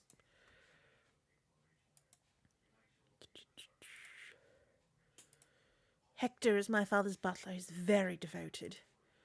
Hector followed my father like his shadow. When I was little, Hector scared me. I saw him without trousers. I saw him without his shirt on. I don't see who could be friends with my father. That's not what was asked, but okay. That belonged to my father. I have no idea where he got it, but I was extremely proud of it. Ooh, that was in either Father Fabrini's or in Dick Schmock's cupboard. Intriguing. I know nothing about this matter. Never heard about it. I beg you, Inspector, I prefer not to speak about it. I don't want to speak about anything to do with me getting married, and I don't want to speak anything about my father dying. Oh, the necklace belongs to me, Inspector. It was a gift from my Aunt Agnes. It means a lot to me. Can I have it back now? Medicine must have been for my aunt. I don't see what you're talking about. I'm holding it. I don't see what this is about. Rebecca took care of them to announce my engagement to Julio. I've already said I don't want to speak about that. Agnes isn't my dad's aunt, but I felt closer to her than I felt to my own father. He was a dickbag, you understand. Aunt Agnes was like a mother to me, and that would have been really weird if she had been my mother. Aunt Agnes was seriously ill, but she refused to let us take care of her. She was scared stiff of doctors. My father was the middleman between the doctor and my aunt. It was my father who was giving her medicine. Ooh, that's problematic. Aunt Agnes died of a heart attack. Those stories don't interest me. It was about her will. Aunt Agnes never mentioned it to me, but I feel like I've known Dick all my life.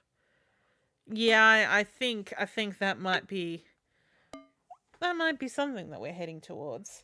Is there anything else? Okay, so she's told us to get it. Talk to Daphne about Rebecca and Rose. Just outside this cabin, talk to Julio. Oh, hey, Julio. Hey, buddy.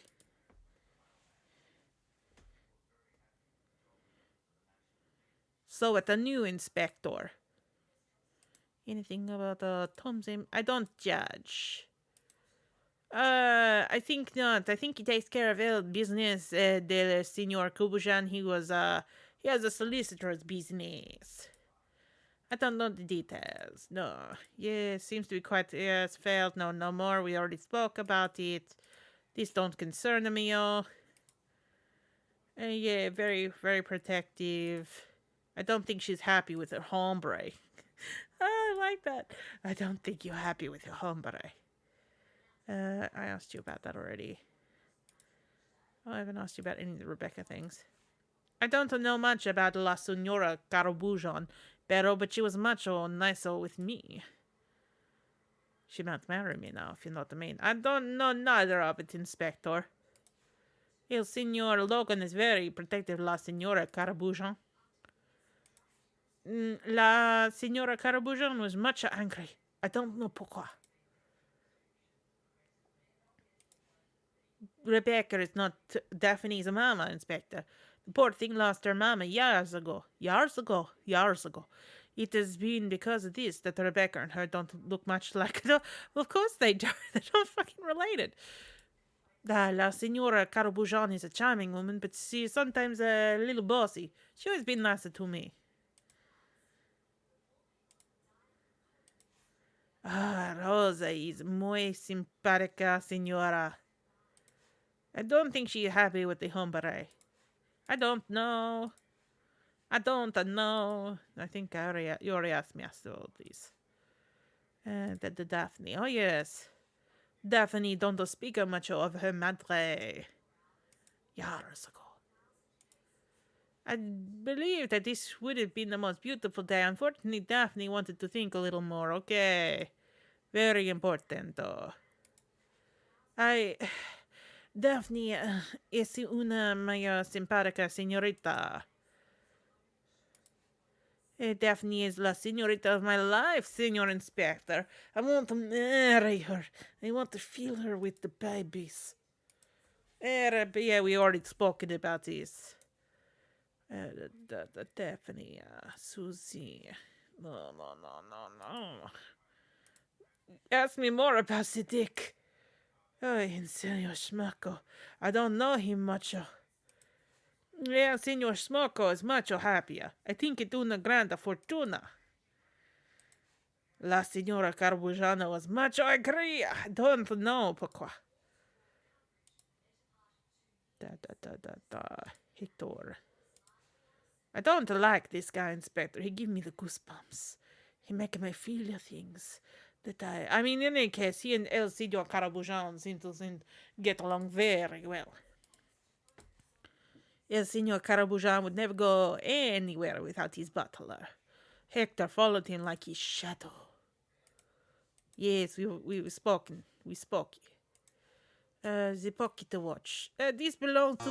What? Oh, they played all night. I guess they played the pokers. That went... El Padre... Oh, shit. Okay, it was lucky, and then he bet everything. I think he lost Macho that night. So he bet it. That went really quick. As the time it is past. Dink. Donk. If I slow it down, will he tell me that story again? Da da da da da da. Made it more slow. This watch belonged to Faber. Well, it belonged to him. El Padre lost the poker game. Okay. They played it all night. I was still really fast. I slowed it down significantly. They play all night. Speed faster so it will go. Padre's eyes were gleaming. I'd never seen him like this. At the beginning it looked like El Padre was lucky, but it's quickly changed. That's 3 of one kind, 2 of another. That's a very good hand. He beat it all. Everything.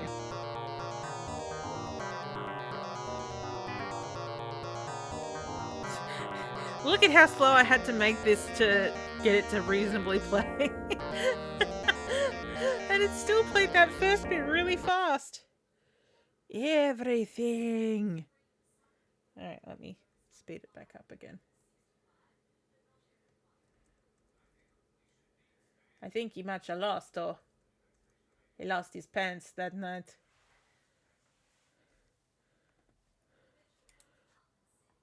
Okay, wait, yes, thank meeting, Nicholas' death, the prescription. What do you think about this? I heard the nothing. I never seen her before. It's a prescription. It's not a her.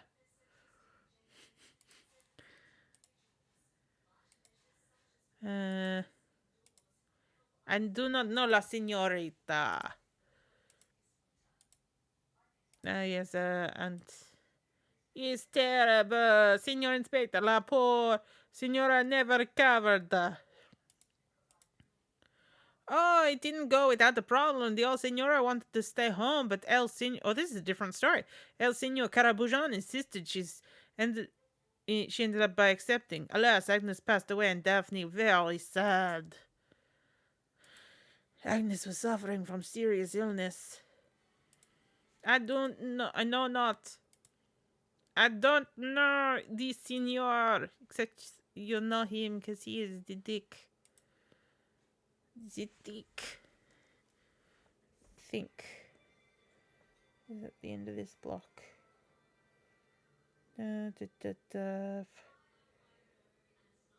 Talk to Julio about the pocket war. Oh, with Nicholas's death. Hello, Chartis. I did first give him a very British voice, and I was like, why is he rolling his R's? Is he drunk? And then I realized he was supposed to have an accent. I was supposed to ask him about Nicholas's death. What terrible news, Inspector. Poor Daphne. This was great shock for her. Here you are, Inspector. Even I was completely abashed. El Senor Carabujon has always been nice to me. Yes, yes. Oh, actually, we did already ask him about this. Thank you, Julio. Head to the dining room. Oh, God, Father Fabrini's eating in there again.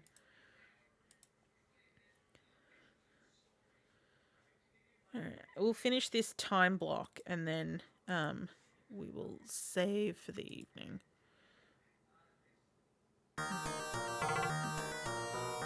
Father Fabrini. Yes.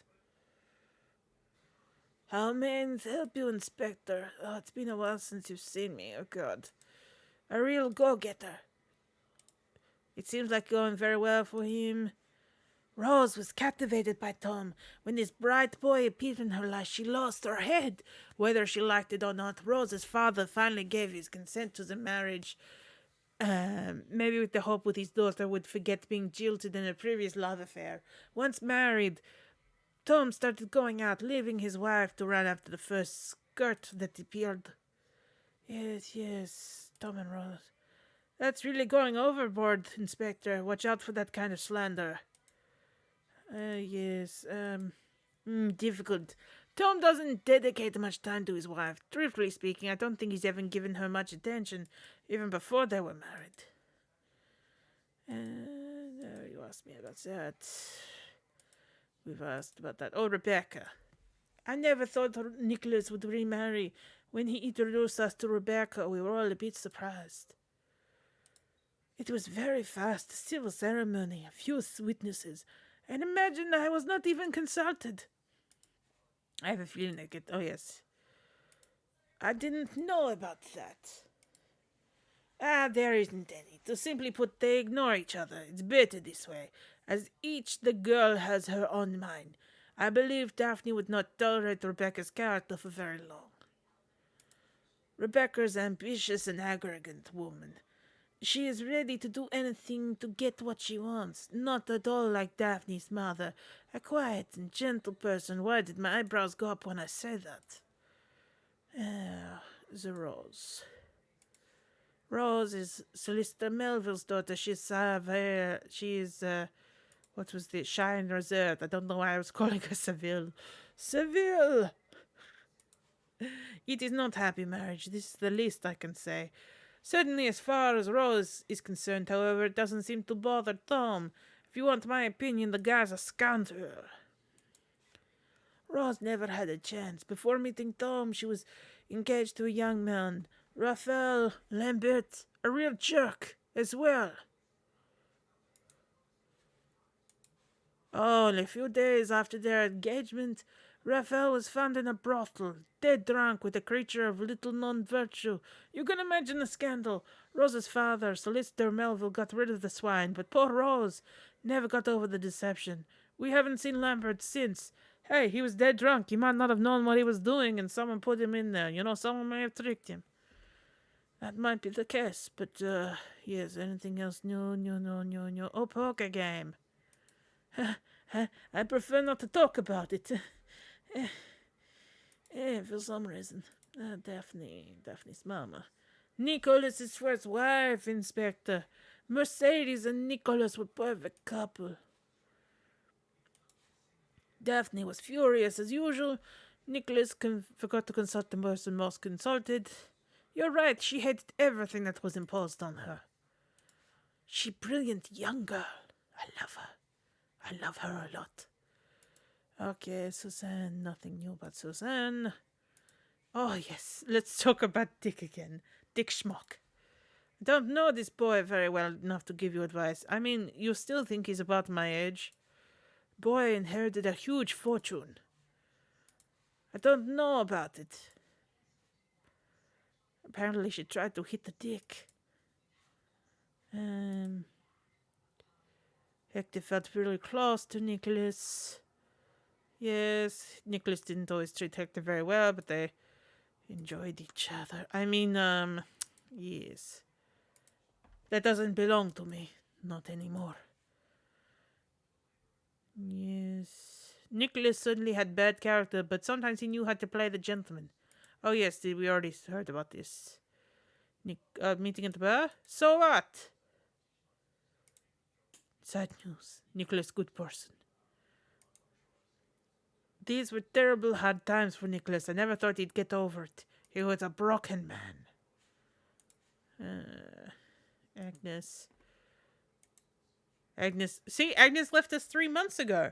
But someone else said it was 2 months ago, and someone else said it was a month ago. When did this woman die? Oh yeah, you told me about this already. No. We don't need the cutscene again.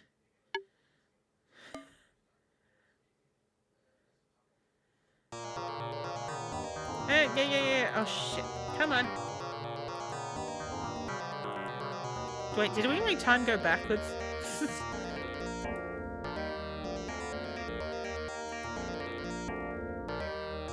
Imagine if we screwed this game up by playing, by accidentally reflagging this back to... His name is Dick Smock. Alright, talk about Mercedes. Mercedes was an admirable woman, Inspector. Her sweetness and gentleness contrasted strongly with Nicholas's character. I never understood how such opposites got along. Nicholas was decimated by her death. Mercedes' death. Okay, it was real tragic for Daphne and Nicholas. Mercedes was driving a Mercedes that Nicholas gave her for their 6th wedding anniversary. I just love the idea of Mercedes driving a Mercedes.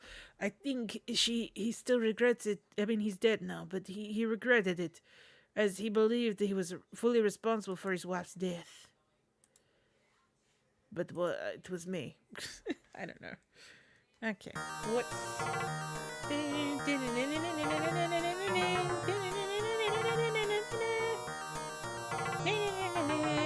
We'll go to Nicholas's office. Use. Oh, Hector's gonna be down there. Is Hector gonna be sexy? Oh no, Hector's dressed again. It's probably just as well. What may I do for you, Inspector? Ask me about everything if you want. Don't believe what you see, Inspector. This is just what Mr. Logan's facade. Underneath it all, I think he's weak. Sorry, I didn't mean to get that close. Yes, grave. Yes, no, pretty women. Not really interested in any of this. Not interested in any of this. Yes, her ladyship is very strong-headed woman. Master met her ladyship at a reception at the American Embassy in Paris. Her ladyship was very charming and ambitious. One thing led to another, and they were married 6 months later.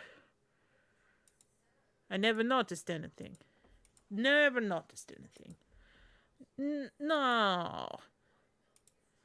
You don't pay attention, Inspector. Madame is very impulsive. I asked you about a dispute, and you just said I didn't notice anything. Even though they quarreled from time to time, they ended up getting along.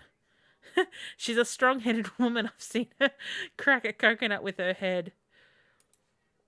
Mrs. Caraboujant is a very charismatic woman, but unfortunately she's not the perfect housewife. I sometimes regret that the master's first wife, Daphne's mother, is no longer here with her. Comes with nature. I loved her. Rose. Mrs. Logan is strange enough. Under her fragile exterior, I suspect she is a strong woman with strong thighs. I think the problem stems from the fact that there are none. What?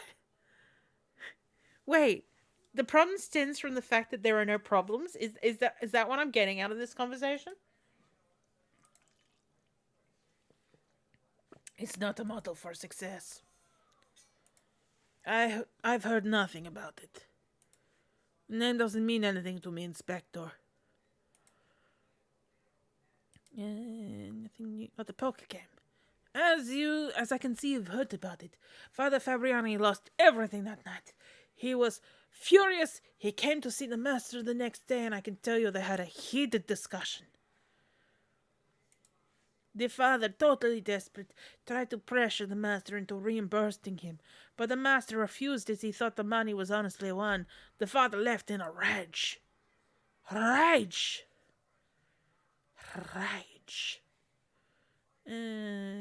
Daphne. Mercedes was a beautiful woman. She and the master made a stunning couple.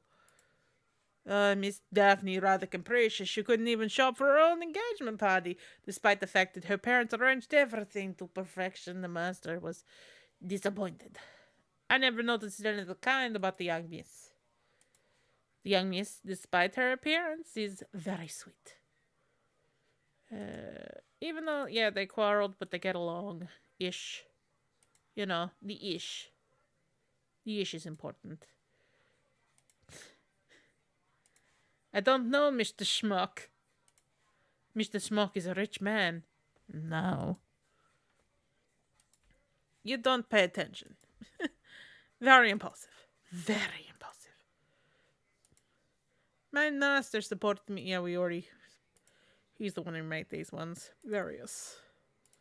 I've never seen it. But... Wait, whose pocket watch is this supposed to be? Because I thought it was supposed to be... Nicholas's. Meeting at the bar, don't know anything about it. I don't remember. These are old souvenirs, Inspector. Yes. Agnes. Oh yeah, tell me about Agnes. I don't know if you told me anything. Miss Agnes was always good to me. Miss Daphne loved it very much. Master's aunt was very ill, as the master felt she'd be better cared for in the manor. The master proposed that his aunt stay with him, as she was living alone at the time. She readily accepted. You know, Julio might say that she didn't want to be there, but she did. Master cared very deeply and suffered. He suffered. I don't know anything about this. We didn't know them at all. Them? There's only one of them. Tell me about Mercedes. For their wedding anniversary, the master gave her a car. He personally chose the model. It was a Mercedes. The accident happened a few weeks later. The master always felt responsible. Alas, she was killed in a car accident when Miss Daphne was only 5 years old. If you were actually having this conversation in real life, not in a, controlled computer dialogue system built in the 90s, considering we've just talked about the car accident, him saying this like it's brand new information is weird. I don't know the details, Inspector. I only had started working for them at that time. Interesting. So you killed her. Oh, time is passing again.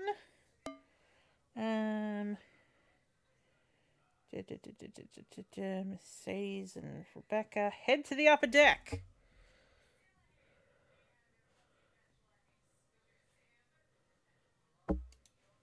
What happened? What's this? Interesting. Alright. Maybe that will come up at some point. It's not yet. Upper deck.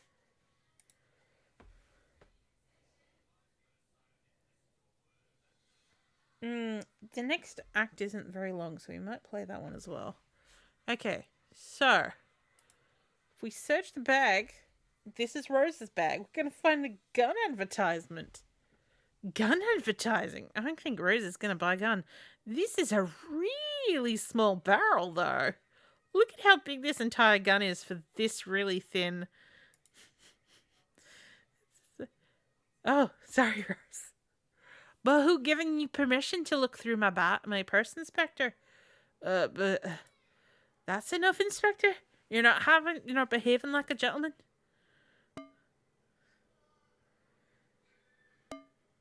I guess we can talk about it. How may I help you, Inspector? I don't know why my accent's changed again. I think I was pretty more Yorkshire before, and now we're just somewhere. I can't complain. Tom and I are a happy couple. What are you insinuating? My husband loves me and I trust him. Yeah, he's attentive and shitbag. No, Tom would have told me about it. Our marriage is ideal. Tom and I have agreed to never talk about work. My husband is a brilliant businessman. He's extremely ambitious and works very hard to succeed. Maybe a little too hard. I'm hoping this cruise would help him forget his worries, but I fear this won't happen. Yeah. What you gonna ask me? Well, Rebecca's Nicholas's wife. This happened very quickly. Rebecca's ambitious and was expecting it. What are you insinuating? Yeah, already been through that. Never heard of it. Oh, Daphne can't stand Rebecca, even though they pretend to acknowledge each other, and I believe that one day they will just scratch each other's eyes out. Let's just say Rebecca's not a very nice person. What's really irritating about her is that she always puts on airs, and behind her la-di-da manner, she's superficial and capricious.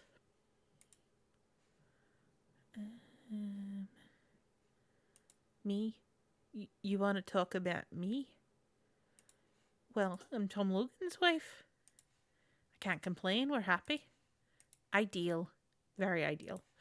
It's all over with Spectre. I mean, I'm sure I wouldn't freak out if you suddenly said his name. I'll begin, Spectre. Leave this be. Please. Please. Okay. Have I asked you about Daphne? Daphne's mother? Oh, Daphne's mother was Nicholas. I've just called him Niccolo. Nicholas's first wife. Her name was Mercedes. Did you know she drove a Mercedes? I think she tries to have people believe that she's like this. Daphne is Nicholas's first daughter. She's a friend. Yeah, they can't stand each other to scratch each other's eyes out. That's none of my business. Never heard of it. I've only met Dicks once or twice. I only met 2 Dicks. Inspector, would you like to be the third? I mean, oh, Agnes. Well, Agnes is the great aunt of Daphne. They're very close. I'm very fond of Agnes. It must have been serious. Nicholas accommodated Agnes at his house for almost 6 months. Never seen Nicholas like this. He waited on Agnes hand and foot, always being at her beck and call. Oh, she succumbed to her illness, though. I think we've already kind of spoken about this. Some people say that Nicholas acted in his own interest. She was very rich, extremely rich. I don't know the details, better ask my husband. No one knew she had a son. Mercedes. Must have been terrible for poor Daphne. Don't know her. I mean, she's kind of dead. I heard that Nicholas gave her a car a few weeks before the accident. Yes, this watch belonged to Nicholas. It's funny that I know that. Oh, it's time to ask about it. Well, I was looking for a gift for my husband for our wedding anniversary. As you know, he collects arms, and I thought this gun would make him happy. I'm not planning on shooting him. Why would you think that? Don't know why you would think that. Nope. Nope, not at all. Not at all. Nope. Not something in the slightest that any of us will have to worry about. You're not going to go into my cabin, are you? Yes, we are. Use. Which one's your cabin? Here we go. I haven't seen the captain during all of this either. Okay. Ooh. This is a bit ruffled, but we're opening the wardrobe. And we're gonna search their sheets. You find a letter, alright? It's our wedding anniversary. Okay, so let's have a look at this letter. I'm guessing it's in the envelope. This isn't possible at the moment. Oh, maybe I need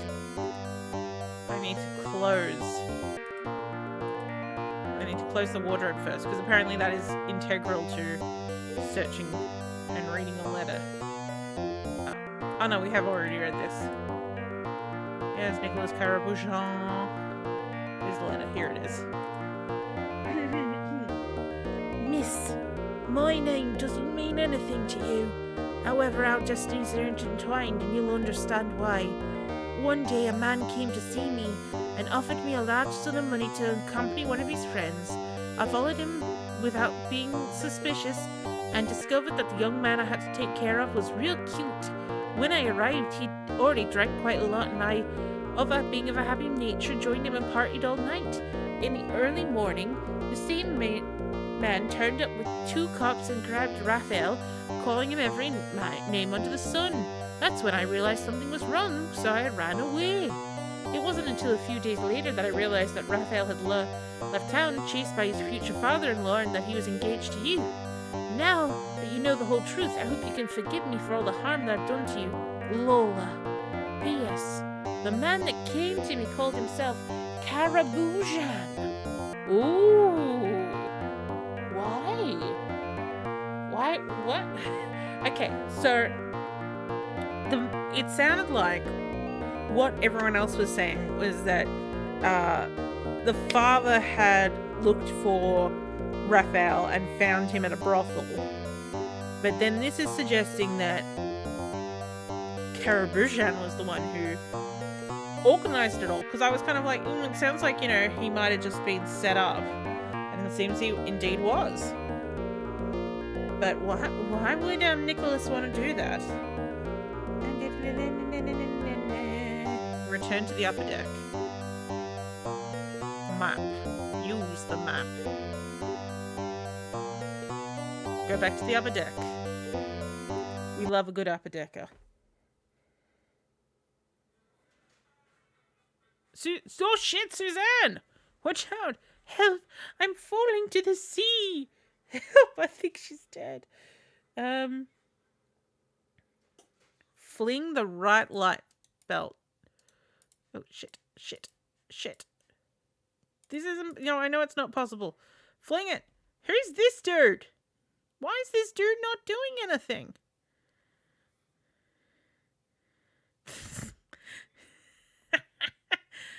Okay, I think we saved her. Oh wow, look at that. That's an animation. Wait, who's this other person who's shown up? While Suzanne has been finally fished from the sea, recovers from a little trauma, something catches your attention. This is being cut. It's being cut. One of the cables holding the guardrail was sawn through. This was not an accident, but a true blue attempt at murder. You know what I think suspicious is that there was already someone up on the deck with her, and he was doing nothing. I was like, dude, you look like you work here. I guess this is the captain.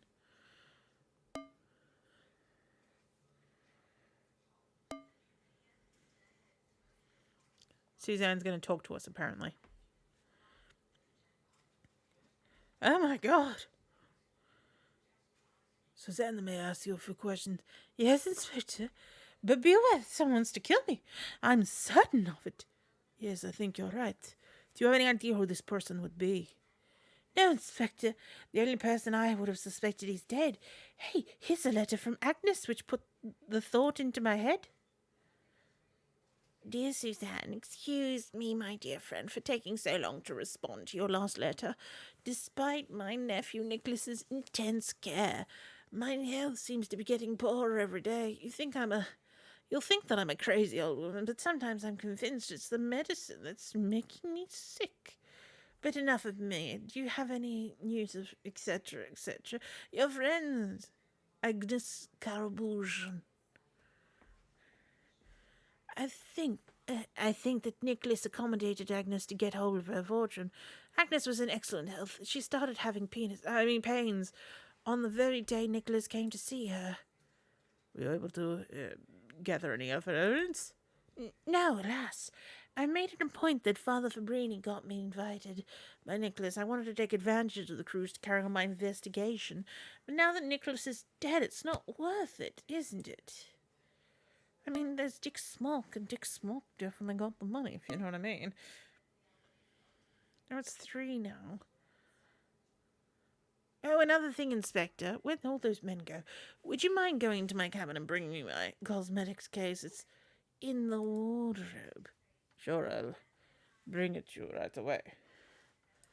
I'm just going to sit here like a like a flog on a log. Really close to this entrance. You know, anyone could push me off straight away. There's not much to this one here either. So let's go to the map. So I think they're right there. So after you close the wardrobe door... Good lord, someone's been here searching. Yep, time is passing. Actually, there's not that much left. We might just push through. Finish this off. Close the door, mate. It's behind the door. Oh, there it is. You're standing in front of it, which is not helping. Oh, there's that music.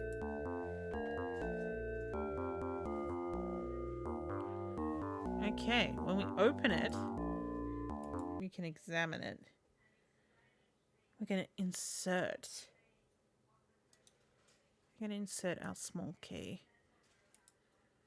Ooh, look at that. Ooh, look at that. When the doll is turning, block it.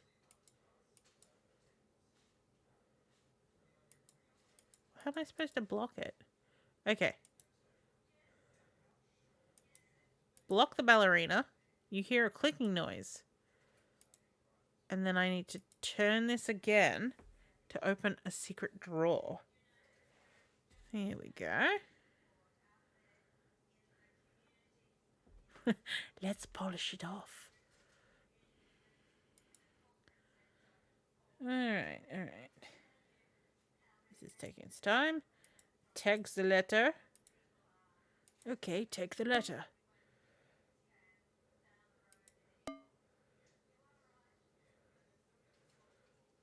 Yeah, we've taken the letter. Why is it still appearing here? Okay, where is the sheet of paper? Read the sheet of paper.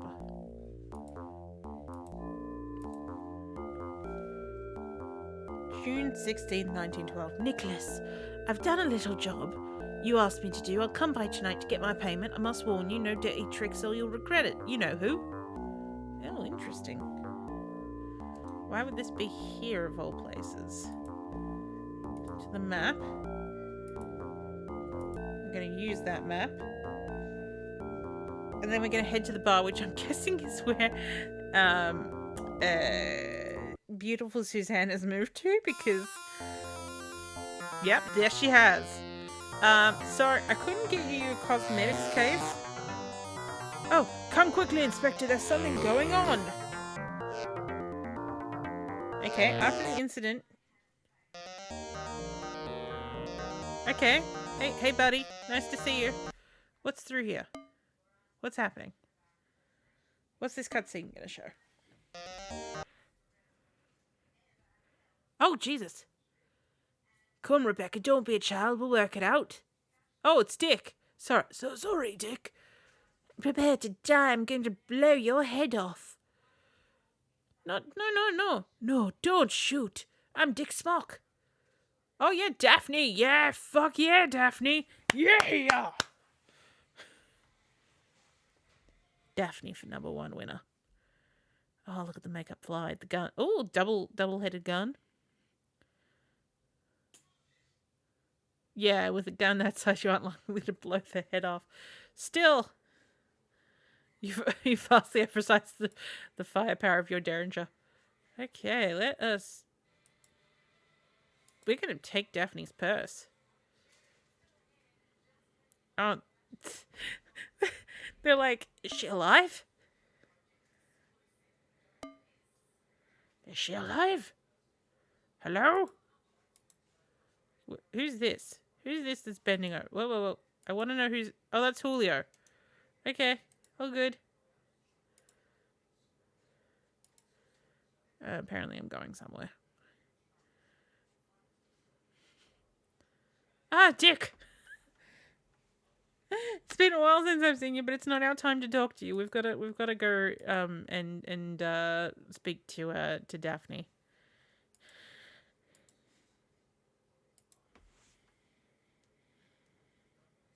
I thought the captain was strangling her. It does look like that. Oh, there she is. Why are you hiding here? I came back to bring you your purse. Thank you, Inspector. That's very nice. You've been very good, you know. I think you may have got Dick out of big trouble. Oh, Rebecca wouldn't have had the guts. But why does she want to get back him so much? Rebecca and my father were counting on getting Aunt Agnes's money. Why would this concern me? I'm not fond of Rose. Yes. Oh, I'm very fond of Rose. Yes, we've kind of gone. Oh, yes, Tom, a gun collector. I like how that's Tom, comma, gun collector. I know nothing of this. Change subject. Anything new on Julio? No. He's boring. Rose. Ooh, Raphael. Yes. I don't know this man. Rebecca's ambition. She was an adventurer. The only problem is you can see it right away. Wait, what's wrong with being an adventurer? Aren't we all? Aren't we all here in this chat an adventurer?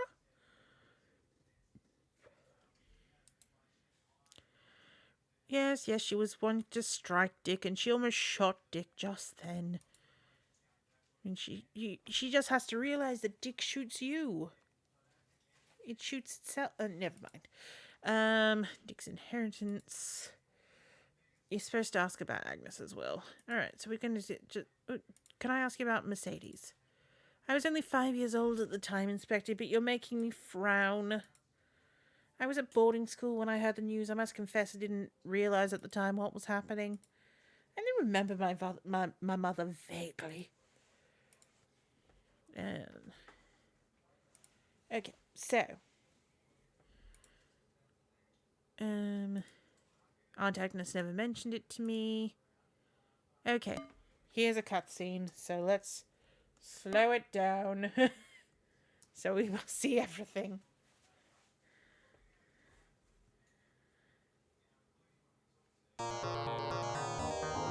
The reading of my will, my father and Rebecca were found spruced up in Solicitor Melville's office. They were spruced up. Okay. Why? Oh, that's what the father looks like. Looks a bit like Dick, actually.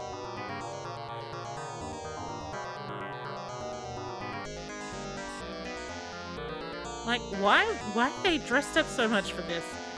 We're going to look beautiful when we, when we find out how much money we make.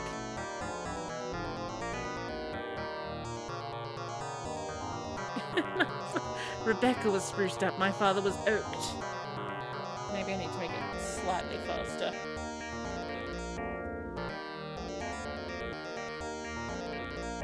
Hello? Lily? Oh, here we go. Mr. Carabujan, Mrs. Carabujan, you're called here today in order to hear the last will and testament of your Aunt Agnes Carabujan. I will keep saying Carabujan.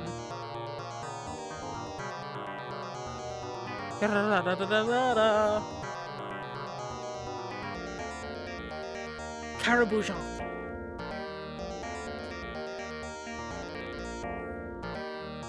Rebecca, why are you wearing a ball gown to this? And Nicholas, you appear to be wearing a full tuxedo.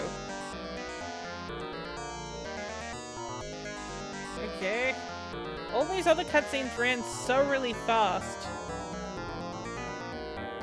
Let's go a bit faster.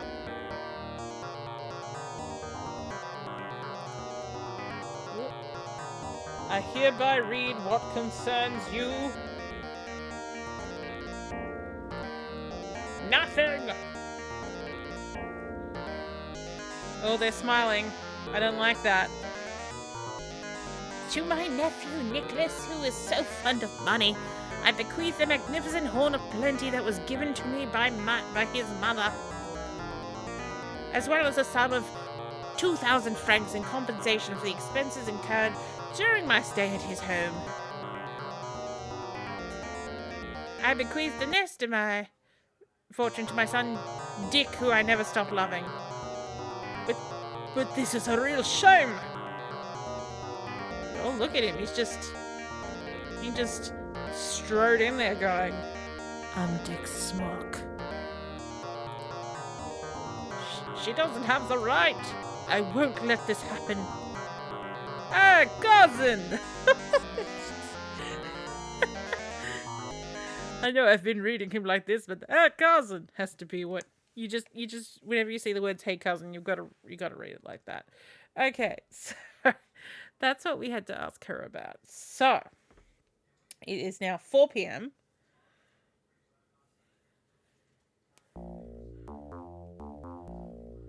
And I'm gonna speed it back up to 5,000, which is where I was before.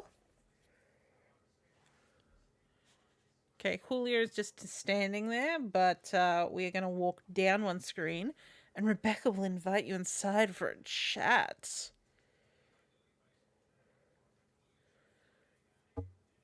Psst, Inspector, I have something to tell you. Okay, well, it doesn't say... Okay, I guess I'm just going to go in and talk to her. She's not wearing shoes.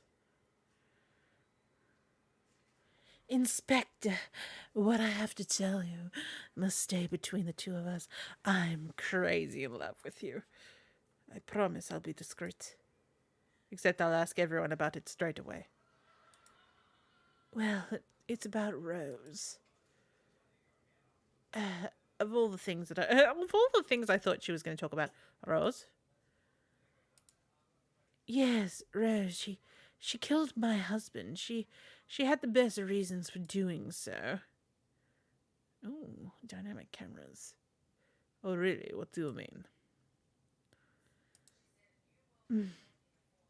Raphael Lambert, did you know him? Lambert, Rose's ex-fiancé. Yes, well, Inspector, you should know that it was Nicholas who took care into getting rid of Lambert. Of course, he did it on the crest of Rose's father, Melvin, who didn't fancy to see her daughter with the boy. Well, his daughter with the boy. Well, Rose found out, and since then she's wanted to get back at Nicholas. It's her, Inspector. She even bought a gun. Yes, but Nicholas was killed with a knife. Oh. Never mind that, Inspector. She probably realized we knew she had a gun.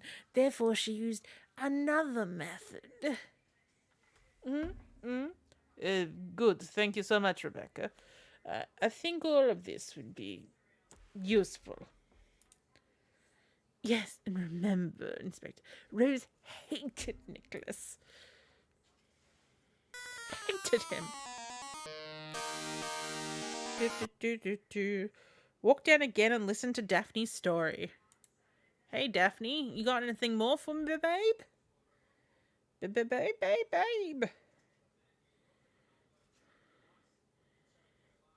you here? Oh, there we go. So now everyone wants me to come in and see them. It's like, come in. All right, what have you got to tell me, girl? Oh, God. I know who killed my father, Inspector. It was Father Fabini. Take care, Daphne. You're making a serious accusation. I'm certain of what I'm saying. The father gathered a substantial amount of money from the auction. And he lost everything during a poker game with your father. Yes, I know. Come on. I was not born yesterday. Yes. How did you know?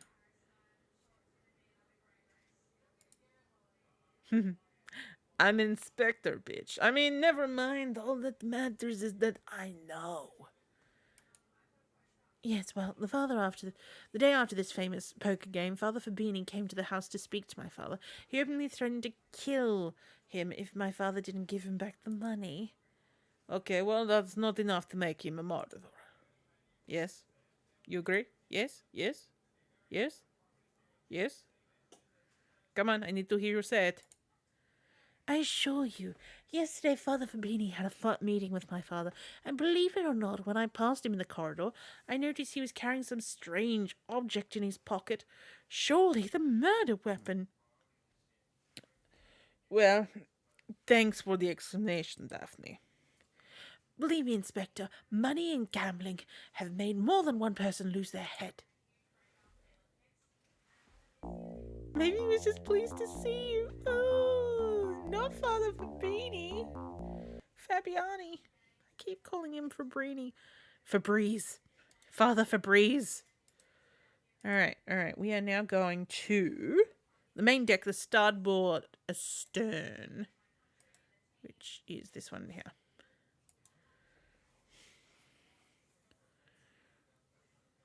Whoop, and there's his poop deck. Walk down one screen and go inside to listen to Rose. Okay, so Rose is now gonna... Everyone's inviting us in. Piss Inspector. Yeah. I have something to tell you. Except that's not the voice that she's got. I give her the...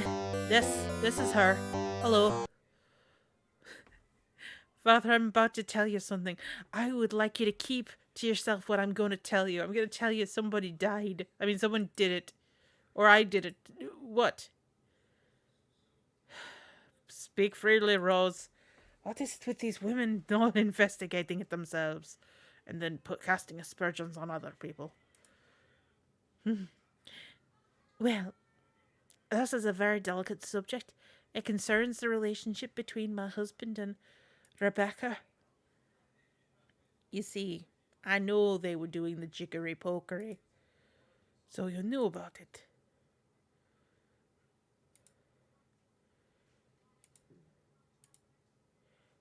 Yes, Tom is a poor liar, you know. I'm a smart chicken, but I like being married to the fools, so... Of course, go ahead. You've got no hips, lady. No hips at all. Look, he's got more hips than you do. This is all Rebecca's fault. Tom is easily influenced and she cooked everything up. Oh, you're going to say that Tom did the killing?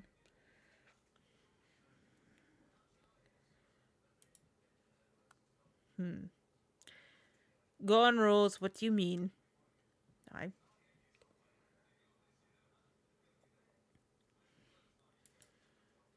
Well, last night I left my knitting bag on the deck. Don't mind me fiddling with my change. It's definitely change. You're right, she has a cylinder and a cardigan. So I went to go look for it, and as I was passing by Carabujan's cabin, what do I see? But my husband in flagrante with, Tom and Rebecca were leaving, and they were whispering as they looked as if they were arguing. They're not very good with that. And then,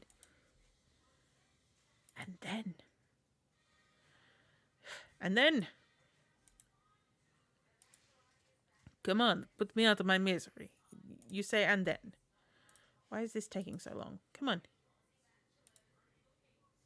And then Tom approached the guardrail.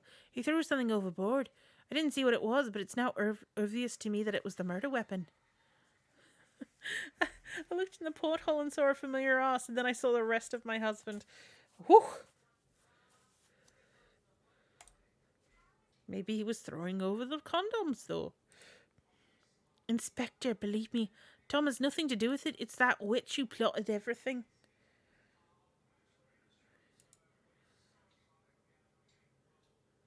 Well, thank you for being honest with me, Rose. You know what? I have a feeling it's going to be Dick Smock, and I don't want it to be Dick Smock because I love Dick Smock. Are you going to arrest him then, Inspector? Because, Dick Smock sounds amazing. He's amazing. He's an old fat fuddy-duddy, but he's amazing. Like, he quite seriously walks around with that name. Quite possibly, but I do have to finish my investigation. Like, I still don't, if we think about this in terms of like why we are here, he suspected something and he wanted us to investigate something.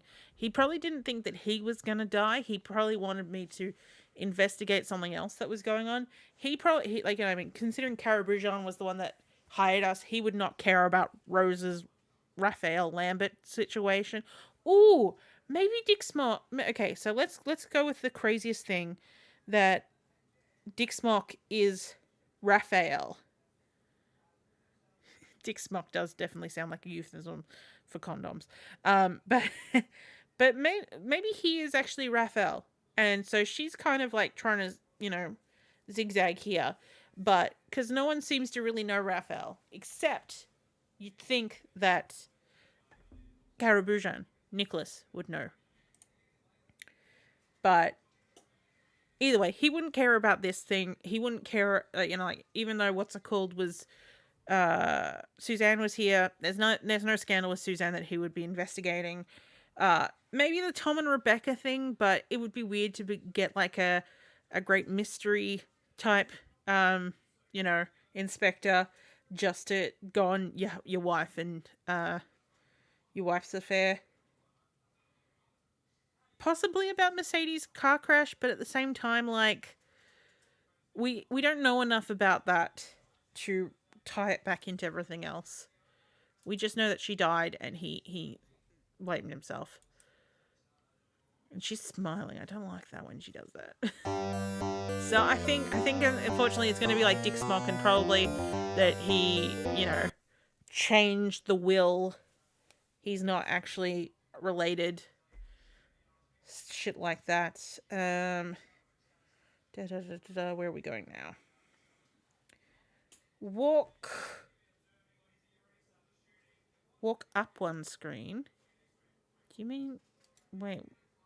Listen to Father Fabrini. I'm going to walk up from here, but I think it should have gone the other way around. Oh, no, because this will take me to the other side where the Father Fabrini's got his... Yeah. So everybody wants to talk to me like this. Father, the last 3 people that did this were very attractive women. Oh my! I did not expect him to be turned around like that. Father, thank you for your time, Inspector. What I have to tell you won't take long. I am at your service, Father. I know who killed poor Nicholas. Continue, Father. How many months? Well, it bothers me very much. Suzanne is a very good friend to me, but I can't keep this secret any longer. Out with it, Father. You know that Suzanne holds great affection for Agnes. Well, poor Suzanne is convinced that Nicholas killed her friend, and she insisted on being invited on board to take revenge. Yeah, I thought this was quite inspired by Death on the Nile, and a bit Poirot-ish, but like the French Poirot. I swear I didn't know anything, Inspector. How could I know that she'd take advantage of this cruise to kill Nicholas? Thank you, Father. This will help in my investigations. Not as much as you think it would, 'cause she already told me. Head to the bar. Inspector, believe me, I had nothing to do with it.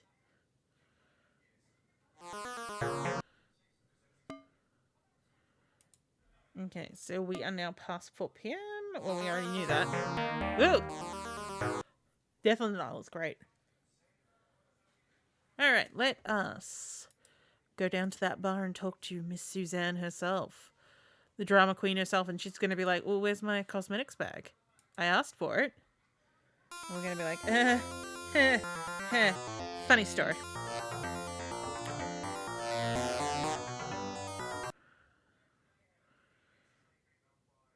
Lady, the amount of people that have told us other people are doing things, you would be baffled. Okay, I'll have a quick peek, but I think I'm only really, Tom's worries. I don't know, Inspector. But it's Rebecca's and Tom's affair I think I need to ask. I prefer not to get into this. Maybe I need to ask it from Rebecca's side of things.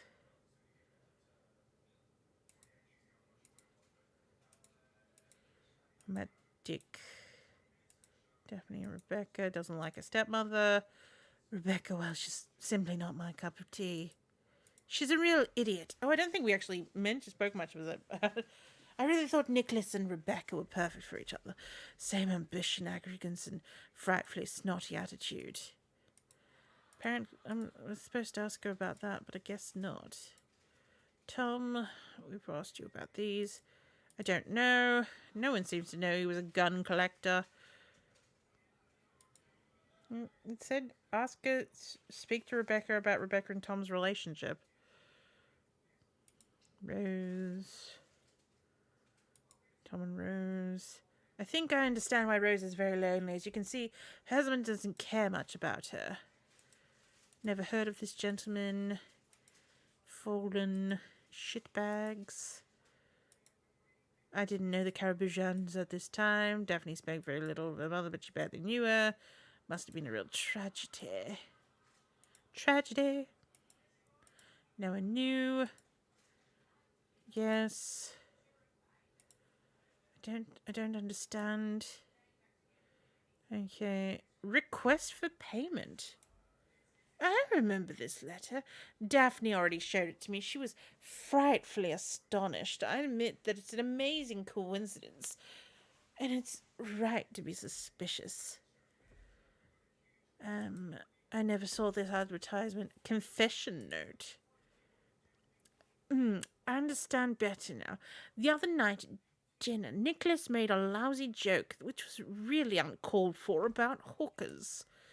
As I turned around, I caught Rose staring at Nicholas. It was really surprised to see that such an awful, cold and determined look on the face of that sweet girl who's usually so sweet. I didn't pay attention to it at the time, but now that you mention it...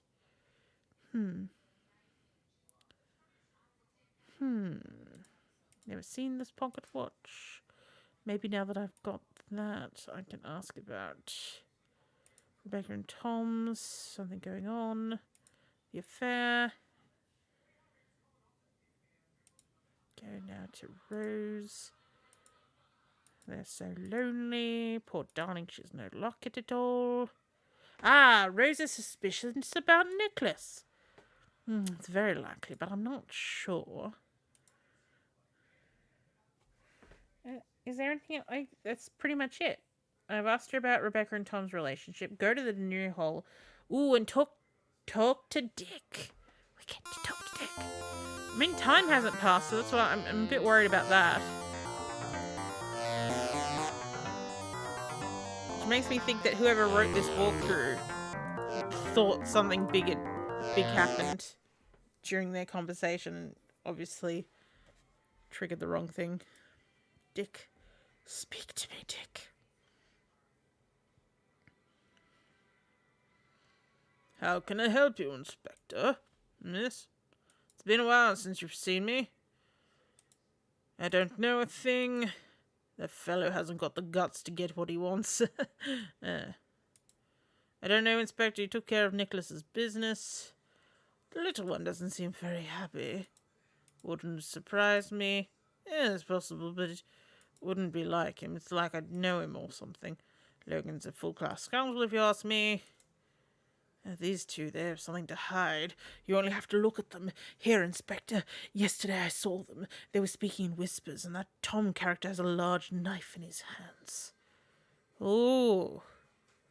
I don't trust you, Dick. That's the problem, because you're a dick. Fishy story.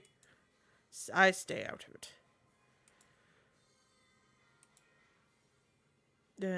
We've asked you about all these. I called them the little one. She's well built, this one. A real doll. Don't ask me for details. I wasn't there. Not surprising for a pretty woman. Fisher's story. Yes, you asked me about the knife. Rebecca, like a hysterical woman, threw herself on me. But as I'm a gentleman, I didn't stop her. You can trust him. He looks like a big toe in a suit, not a murderer.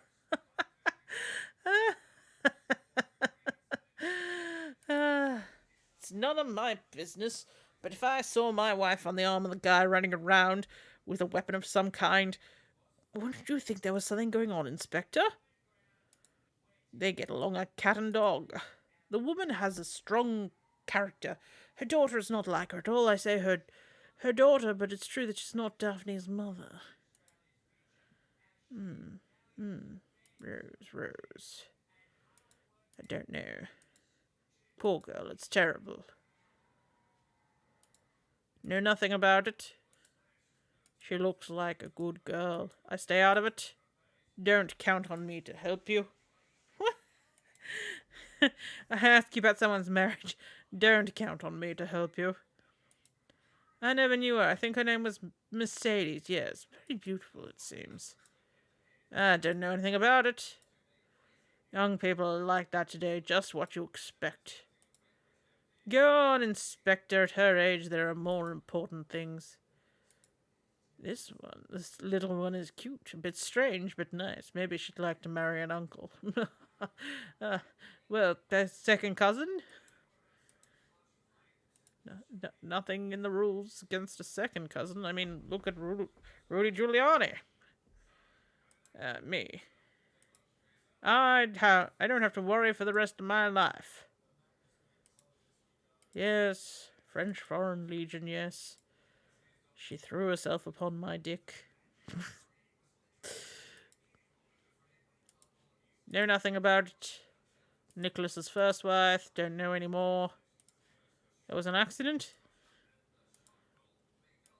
Yes, it's me. It's a me! Let's not talk about it, Inspector. That's sad.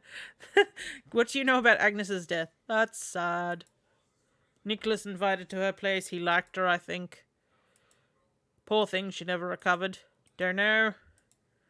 Agnes was my mother, or so that's what I've been told. As you know, I've never known the creature, and yet somehow I managed to say, "Hi, cuz." That's because I'm a dick. Never seen this letter. Don't know. Never saw this letter. So what? What do you get out of it? What? That's a really weird reaction. Poor boy. Never seen. What about it? What's so special about it? Change subject. Did you tell me about the poker game? What poker game? I love a good poker game. I know nothing. I think that's all we need for now. Oh, look. It's a me, Dick. What now? Talk to Dick about Tom and Rebecca's plot. Now, go to... Ooh, Raul and Julio's. Go to your own cabin. We haven't been there for a while. If Julio's nude in there, I'm gonna call shenanigans. Okay, he's not here. Whew! Do. Pick up Hector's note. From the floor. Oh, I'm standing on it.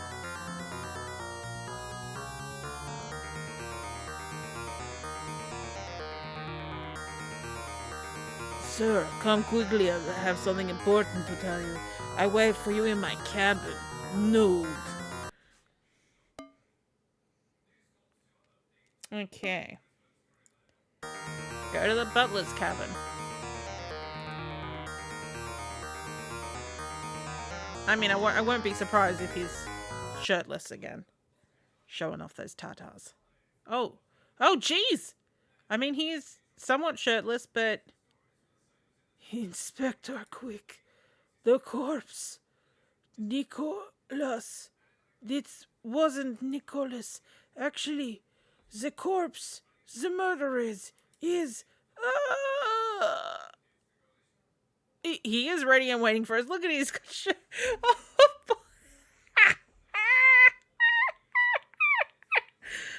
Okay, I know when I get back to doing watercolor quests, This is the screenshot we're gonna have. Oh no, Julio! I mean, sorry, not Julio. Hector. Hector's dead. Take me, Inspector. No, don't leave. Check out what killed him. You are a terrible inspector. And this guy's just smoking. I'm sorry. No, you're going back in there. I know he's dead, but good God, man. Look for fucking clues. Hector is dead. Oh, God. Okay. Head to the alleyway outside the kitchen.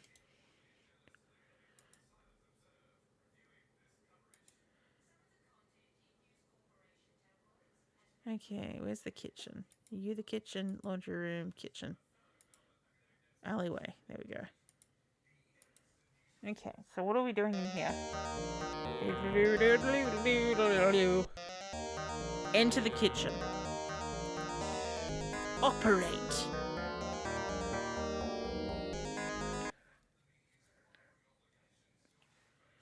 Okay, operate. We have operated. Pick up the can opener. Which one would be the can opener? Are you the can opener? No, you're cutlery. Are you a can opener? Yes, I'm gonna take you. I'm gonna open someone like a can of tomatoes.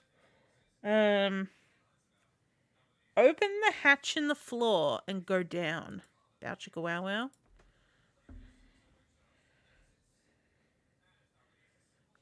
A hoist appears ahead of you. Ooh.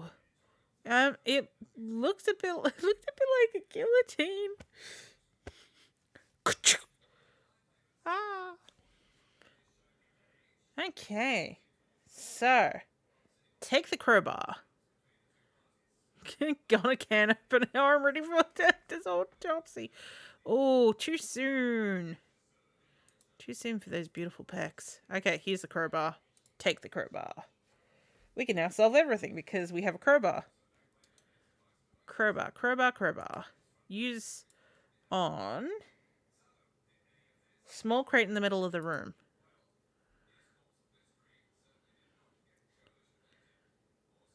What's in here? What's in the box? Is it Gwyneth Paltrow's stupid head? It is not. All right.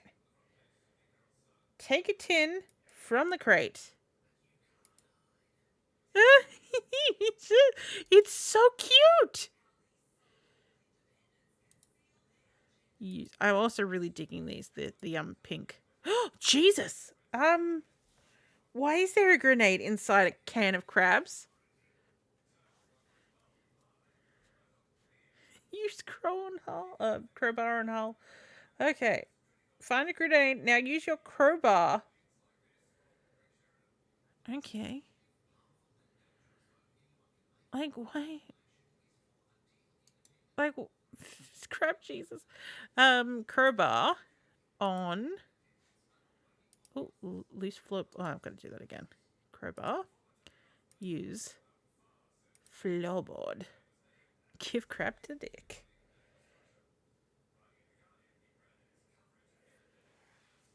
What we got here? Pick up the contents. What is it? Ooh, reel of film. We do love a good, sexy film.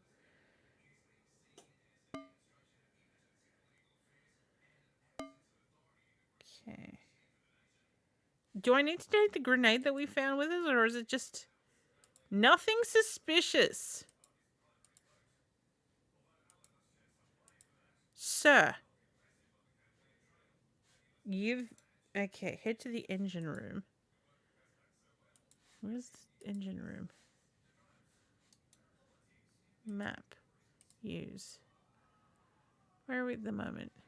Yeah, okay, so this is the hold. Butlers. Kitchen, smoking, laundry.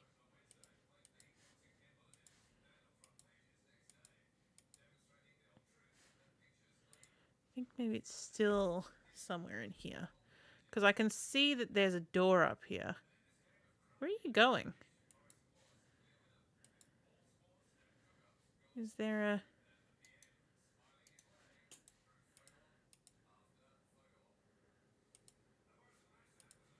I can look at this, but it's... You see very well what's inside. That's a small... Yep. Oh. Barrel, examine. The barrels are full of wine. Some boards have been pulled out of the crate. There was some sort of machine room. Yeah. I like what you're thinking. I like what you're thinking, Totus. It may indeed be exactly what we're thinking of. Engine room. Very good. Let me just turn my tablet back on again. Oh, that guy that was usually smoking here is gone. Take the screwdriver. Mate, would you... Oh, hello. Can. No. Look, is that not a screwdriver? It looks like it should be a screwdriver. You don't see anything special.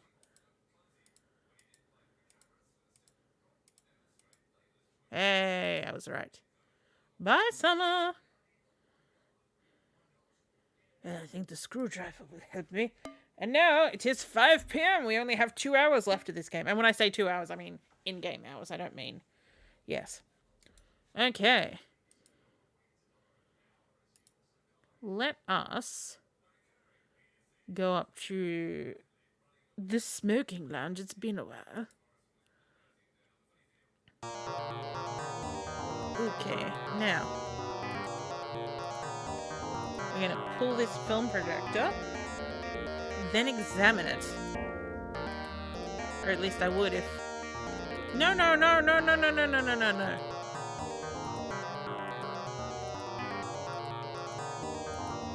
Projector, pull. I think this screwdriver will help me. Mr. Screwdriver, who do you think did it? Okay, examine. Put the reel of film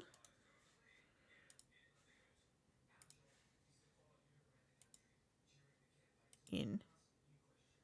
Okay, so that's in. It's missing a spool. Okay, so it didn't actually go in. Put. It's missing a spool. Put. Oh. Reel of film. Put.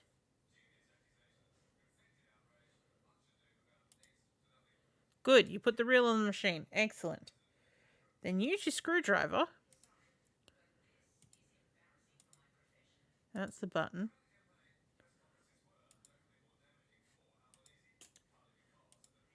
Use. You take out the screws, but also the hood. Okay. And operate the green switch. You make sure the lamps work. Cool. Then use your screwdriver to put the screws back on again. Screw. Yes, with a screwdriver. Oh god, you're actually going to make me bring it out. You put everything back. Okay. And then operate you start the projector. Excellent. Are we going to see the film? Oh, here we go. So man bends over. Man bends over many times. Man bends over again. Oh, someone's got a ventriloquist dummy. Okay. This is cursed. Who's behind the curtain? There's another man. Hello, children.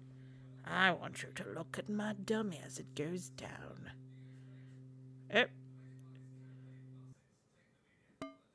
No, they looked a bit like Dick. I'm just saying, it looked like Dick. Okay, go to the rear hall where Daphne will give you a note. Daphne, my dear. You put the projector back inside the piece of furniture. Daphne, are you in the rear? My rear.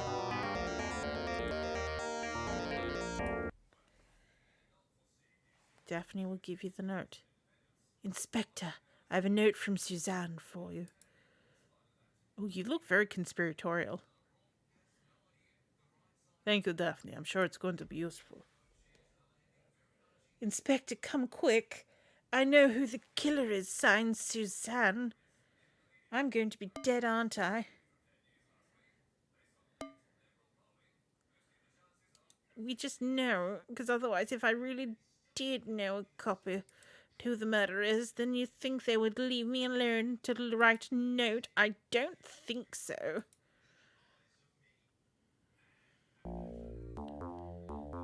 Yes, well, shit.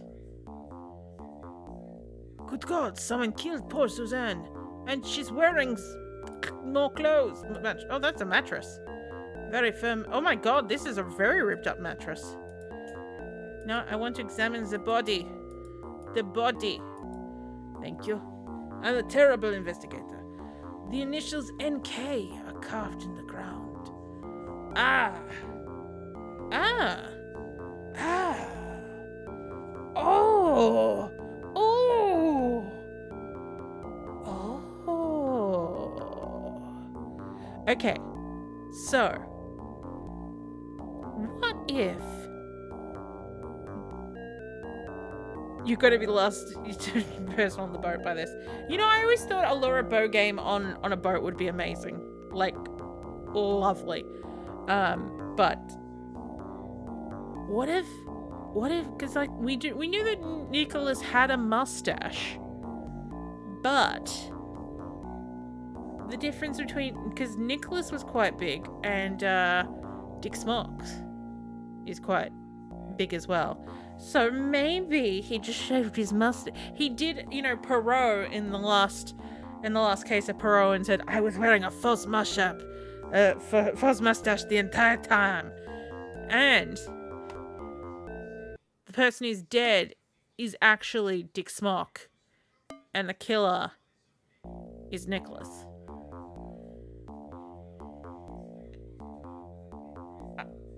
I'm gonna take that as the fact because I love Dick Smock. I love him. Oh, we finally get to go into the captain's cabin. Oh God, it's gonna haunt me one day that I just said I love Dick. I love Dick. It's gonna haunt me for the rest of time. All right, so what are we doing in the captain's office? Take the orange book. Is this the orange book? Hey. Sorry, my mother's just telling me it's late and it's a work night. Coal in my boiler. Steam engines. Don't see anything special. Wait, is this the book you want me to read? Coal in my boinger. Take the orange book. It said take, so I'm obviously looking for one that says take on it. Coal in my boiler. Like, what do you define as orange in this desaturated world? Because there's some... Maybe if I examine. You don't see anything special. Next, go to the camera. Take the orange book from the bookcase. But there is no orange book. I mean, there's this red book, but he ain't interested. He ain't into it. How about this one?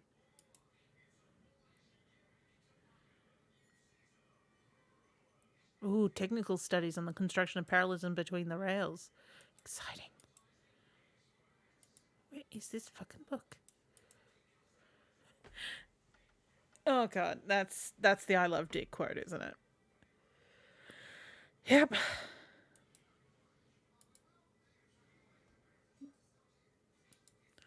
Coal in my boiler. It's my own fault for saying it again several times. It's probably now going to be like what posted on my, like, if my quote bot was still working.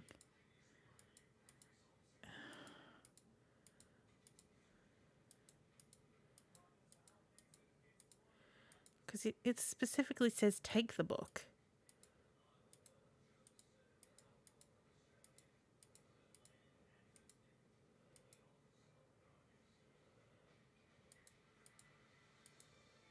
My locomotive and me.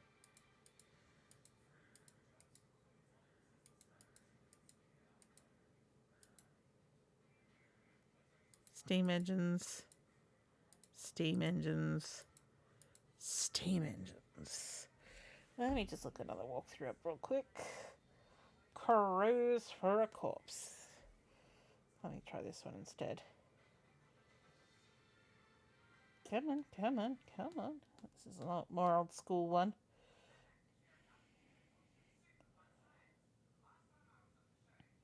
Okay, take the orange book from the third shelf on the right side of the bookcase. So it's this one here. Yes! I tried picking that up for ages.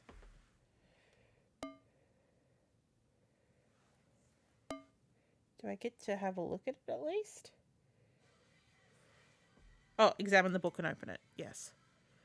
Book, book, book, book, book, book, book.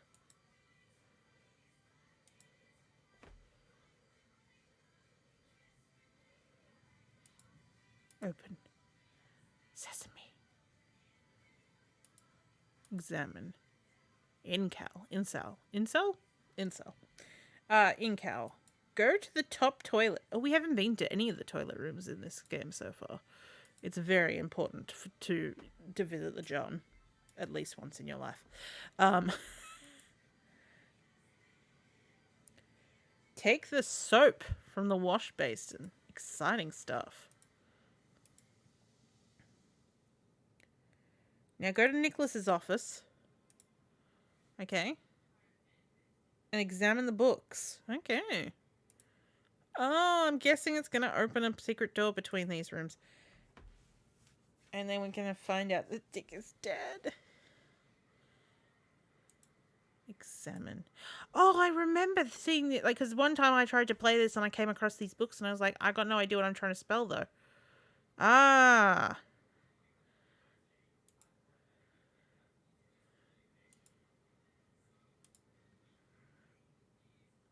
Mate, can you...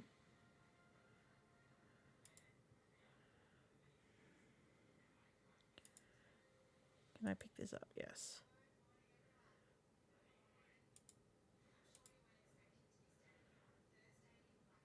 Okay, so pick this up.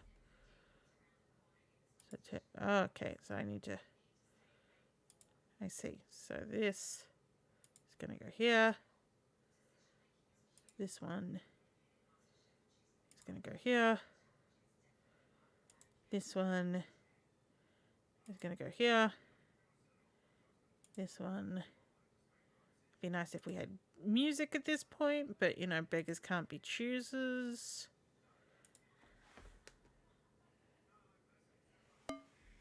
Okay.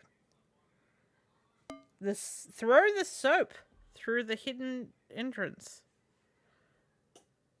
Throw the soap. Why? Throw soap through door. Why?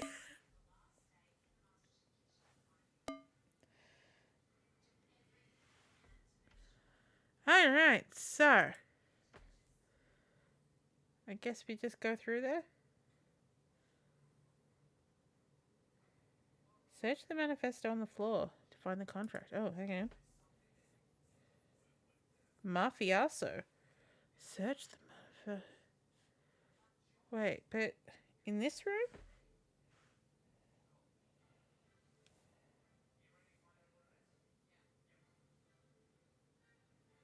Alternatively, you can go through the doorway and fight the mafioso by actually punching. Okay. Well, but we have instead thrown a piece of soap. Oh, I see. So, so this is the guy we saw in the film. Because look, here's the little puppet. Mafia contracted the name of Caribou Jean. Good God, the mafioso here was here to eliminate Nicholas. No, he's just knocked out. It's just soap. It's just soap. Raoul realizes that, yeah, he was here to kill Nicholas. Take the puppet. Sure. Go to the smoking lounge and show the puppet to Daphne. Holy shigaroo. That is a thing. So we're gonna go to the smoking lounge because this is.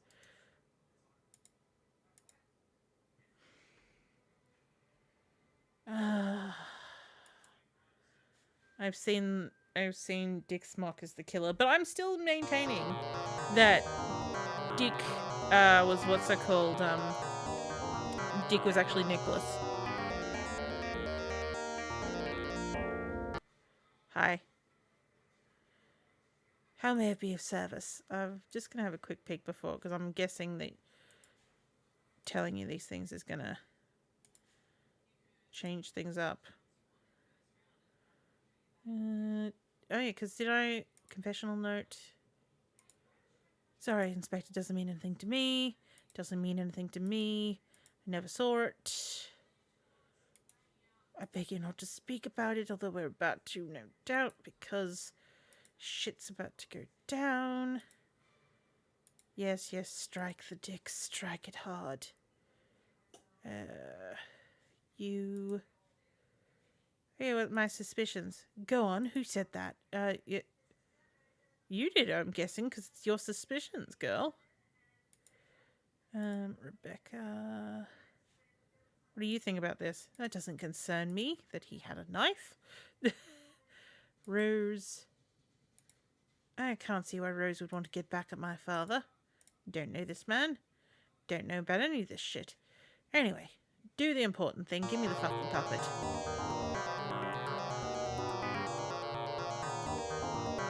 My God, this puppet. But yes, I do remember now. Cutscene, so let's slow the game down. It was a stormy night. Maybe not that slow.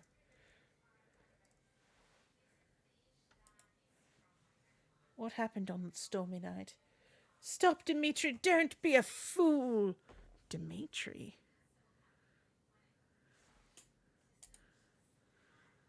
Ooh. Oh. What do you say, Dimitri? We're going to begin a new life together.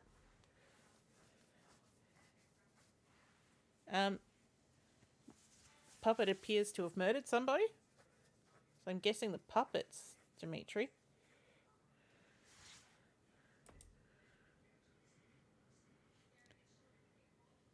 Well, someone's definitely been stabbed. Dad! Oh, so wait, so Nicholas had a puppet called Dimitri. Dad! Don't come in. So who's that dead on the ground? My father was on the ground dead. I was terrified and fled to my room. When I woke up, I thought it was just a bad dream. Was this when you were... But since then, my father repelled me in an unexplainable manner. A few days later, they put me in boarding school, so he died ages ago. Oh. Because Hector... Hector was part of it, because... I mean, Hector hadn't started working for them yet, but, you know, he was a criminale. Inspector, I have come to warn you that this boat is going to berth. Berth? Well, shit.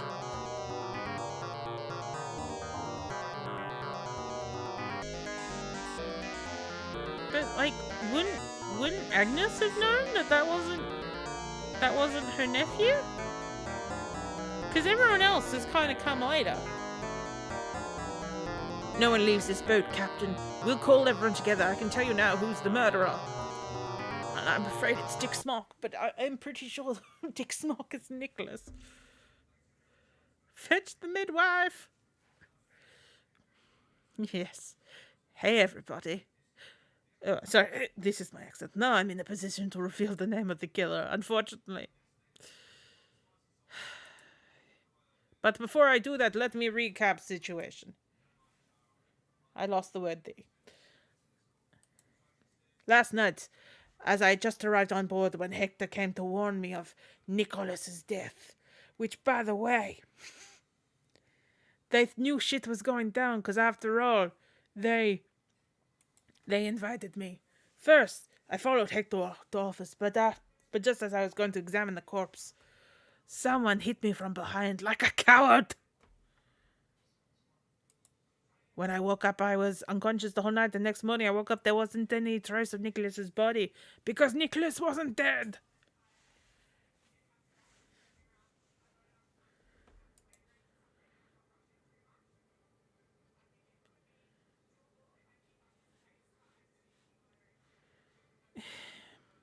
It was you, Mr. Dick Schmuck.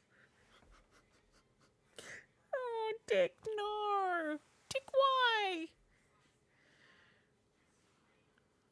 Or maybe I should call you Ostrovich, Dmitri Ostrovich. But who's the puppet? Wait, so maybe, but they were in the same room and, like, no, something's gone very amiss here, because if Dick and Nicholas have been, well, like the Nicholas that we've been, talking about this entire time, the same person, surely everyone would have known. I mean, I guess it could have been like, hey, we're cousins, we look alike. But again, Agnes. You're so cunning, Inspector, but believe me, you're far from knowing everything. Tell me. I need to know. Tell me, Dick. Tell me about your dickishness. This is long time, and now I'm going to speak with this accent, because he said Ostrovich. This is long time that goes back 17 years. At the time, I was young, starving actor looking for fame and for fortuna. One night after a performance, a young lady came to see me. She was gorgeous. We hit it off immediately. One thing led to another, and we became lovers. Lovers of the genital kind. That's when things started to go wrong. Mercedes, was married to a very rich man and couldn't leave him. I don't remember if it was her or me who came up with the idea, but we agreed that there was only one solution, which was to eliminate Nicholas Karabujan, her husband.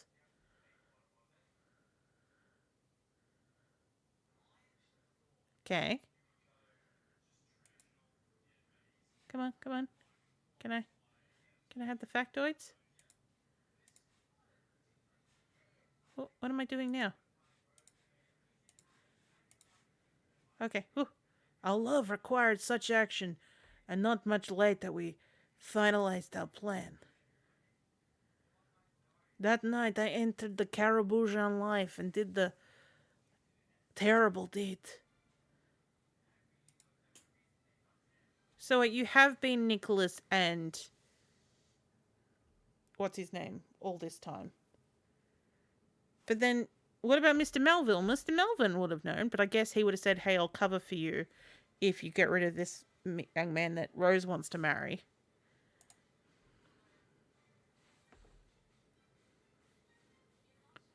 I did the terrible deed. Come on. Come on. But come on, like, what's it called? Wouldn't Daphne have gone, hey, Dick Smock, he insanely looks like my father, just without a mustache. Game? Do I need to speed up the cycles? I think I need to go a bit faster. Let's try 3,000. Okay. I never thought it'd be so easy. Lemon squeezy. I knifed him. Thanks to my acting abilities, the following day I managed to fool everyone close to the family. I now become Nicholas Karabujan, which means I must look like him enough that, I could have done this, because otherwise someone would say, hey, you don't look like Nicholas. What you doing here? We decided to move away, and Mercedes put her young daughter Daphne in boarding school. A new life began for me, and I savored the luxury of my new situation. This lasted almost a year, and it was a ghastly incident that brought me back to reality.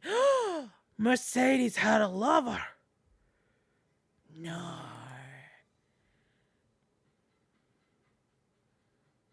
I did the terrible deed and then I murdered him. This piece of news coincided with Hector's arrival. The latter, who I knew very well before I became Carabujon, saw me through my game and tried to blackmail me. Oh, those sexy, rippling pecs. Blackmailed you for many years. He was a notorious criminal.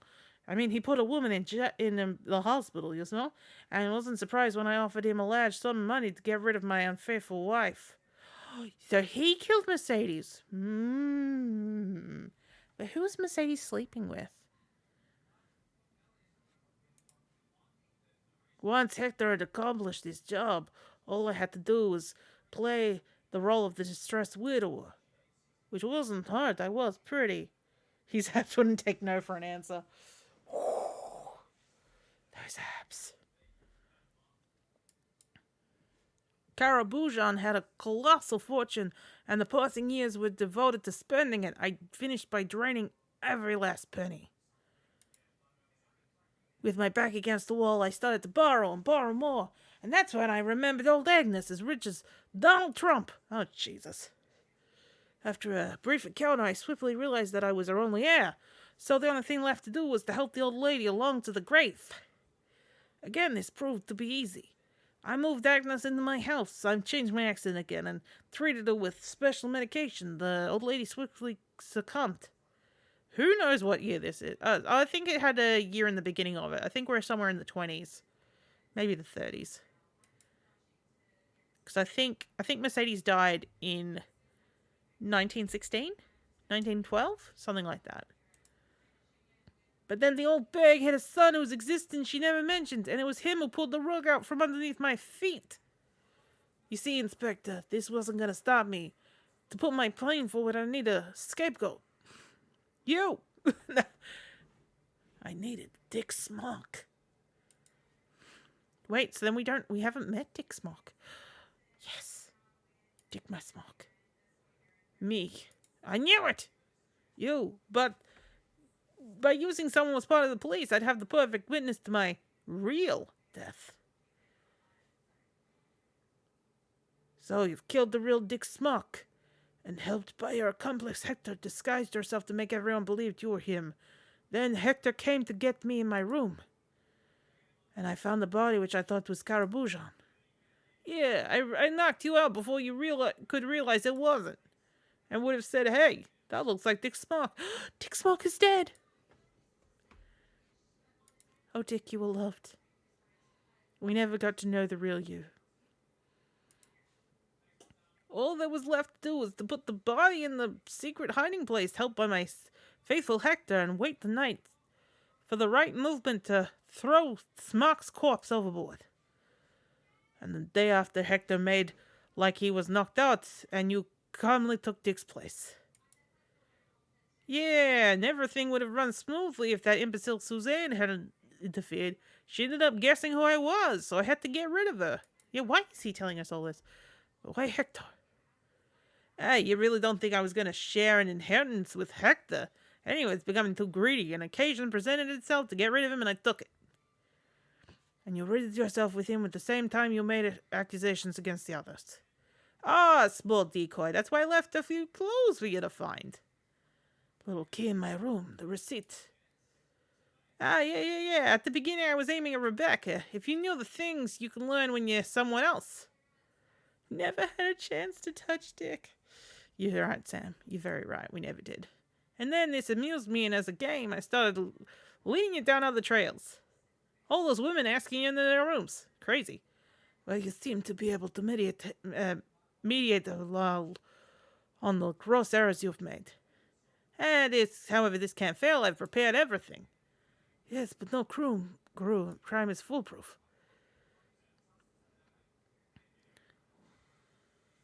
Wait. I guess we're arresting him now? we've birthed. And this is the fake Dick Smock getting smocked away. Well, Suzanne's dead. It doesn't. You're right. It doesn't explain the crab grenades. Oh, here we go. Father Fabrini resigned from the Brotherhood to become a professional gambler. Daphne and Julio finally married each other. They're living happily ever after. I don't know who these people are, but you know. Rebecca didn't waste time finding a new husband, of course, a very rich one. By this time, she made sure to find out about him first. Tom and Rose divorced. Rose remarried and finally had the child she wanted so much. She named him Raphael. Oh, well, she never found him unless she found him and then was like, hey, we're gonna have a baby, I'm gonna name it after you. Tom, chased by Melville, gave himself to drink and became a tramp. Yeah! Evidence finally found by us was overwhelming, and Ostrovich was sentenced to life in prison. We quit the police force to become a private detective. Oh yeah. Oh, look at this. This game has been beautiful.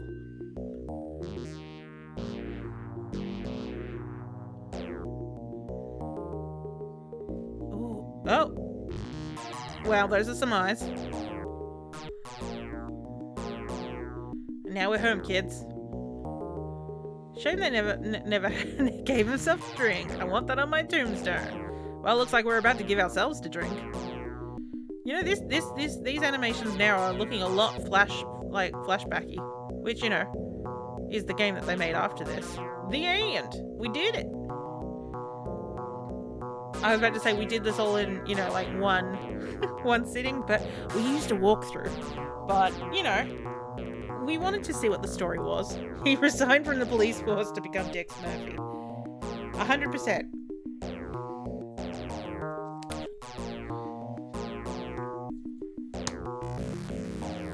Ooh. You know, again, it's a beautiful game. It's a shame that like they never continued making adventures, because, but like this, I mean, like what's it called? Precision, you know, they made Night Long after they made In the Dark of Night, but you know, I'd love to see more stuff like this from both of them. You know, I know that they're not, neither company make games anymore, but you know, if I could put, you know, like how, like, you know, like there are the older designers now coming back out to make new games. I want, you know, like Precision and Delphine to be like, does someone want an adventure game? And I'd be like, yes. In some ways, I would actually want to give them more money than I would want to give, say, like, you know, Dreamfall Chapters or Jake Jensen, or because like I think they'd bring something unique to the table, because these obscure games are unique and I love them. And at the end of these credits, we are gonna finish for the night, because I need to get to bed, because I need to get up early so I can have a shower so I can go to work. I thought I'd just like do an hour, maybe 2, but now we have done 3.5 hours, I think. Ooh, 3 hours, 46 minutes. Jesus criminy. Manual instructions. Francois Samek.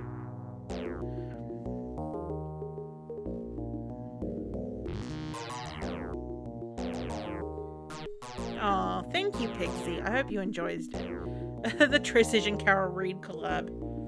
And Delphine. Texan star Michael Big Cheese. Oh yes, Spatooch. It's a name I've seen in both what's it called? What's it called? Yeah, but the thing is, Sam, it's midnight now. I ain't having a shower now. So I'm gonna have to have one when I wake up, which is good, because like it is freezing cold at the moment. So it'll be like, you know, getting up at 5 a.m. and being like, "Whew, it is cold," and then being like, "Hot shower, yes." yeah, I love games like this, and I have found a couple more other things that I'm quite like looking forward to trying, or at least, you know, playing with the walkthrough like we did this one. So we're definitely going to do that. Bullock. There was one I found recently that I was like, this sounds amazing, but unfortunately it was all in German, like, and I can't understand German that well. Grundy, no! Grundy, I really recommend you watching the VOD for this because, you know, we did try this a little bit like years and years and years ago, but never finished. Like, we barely did any of this. This game is fucking amazing. This is like the French Transition. Although we haven't played Operation Stealth or Future Wars, we could try playing that on a Discovery. But you would have fucking loved this. This, like, you know, like, I remember when we first tried it years ago, it was like really dry. But you play this with a walkthrough and it is breathtaking. I mean, like, what's it called? There's a character that we absolutely love called Dick Smock. His name is Dick Smock, Grundy. Dick Smock.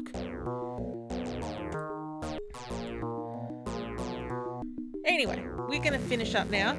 Because like I said, it is very late for me now and I need to sleep. Yes, you do love a weird French game and a weird Italian game. It does have a little bit of translation issues, a bit like In the Dead of Night, but it is much more tighter than that. So it's just like occasionally you just be like, no, that doesn't quite make sense.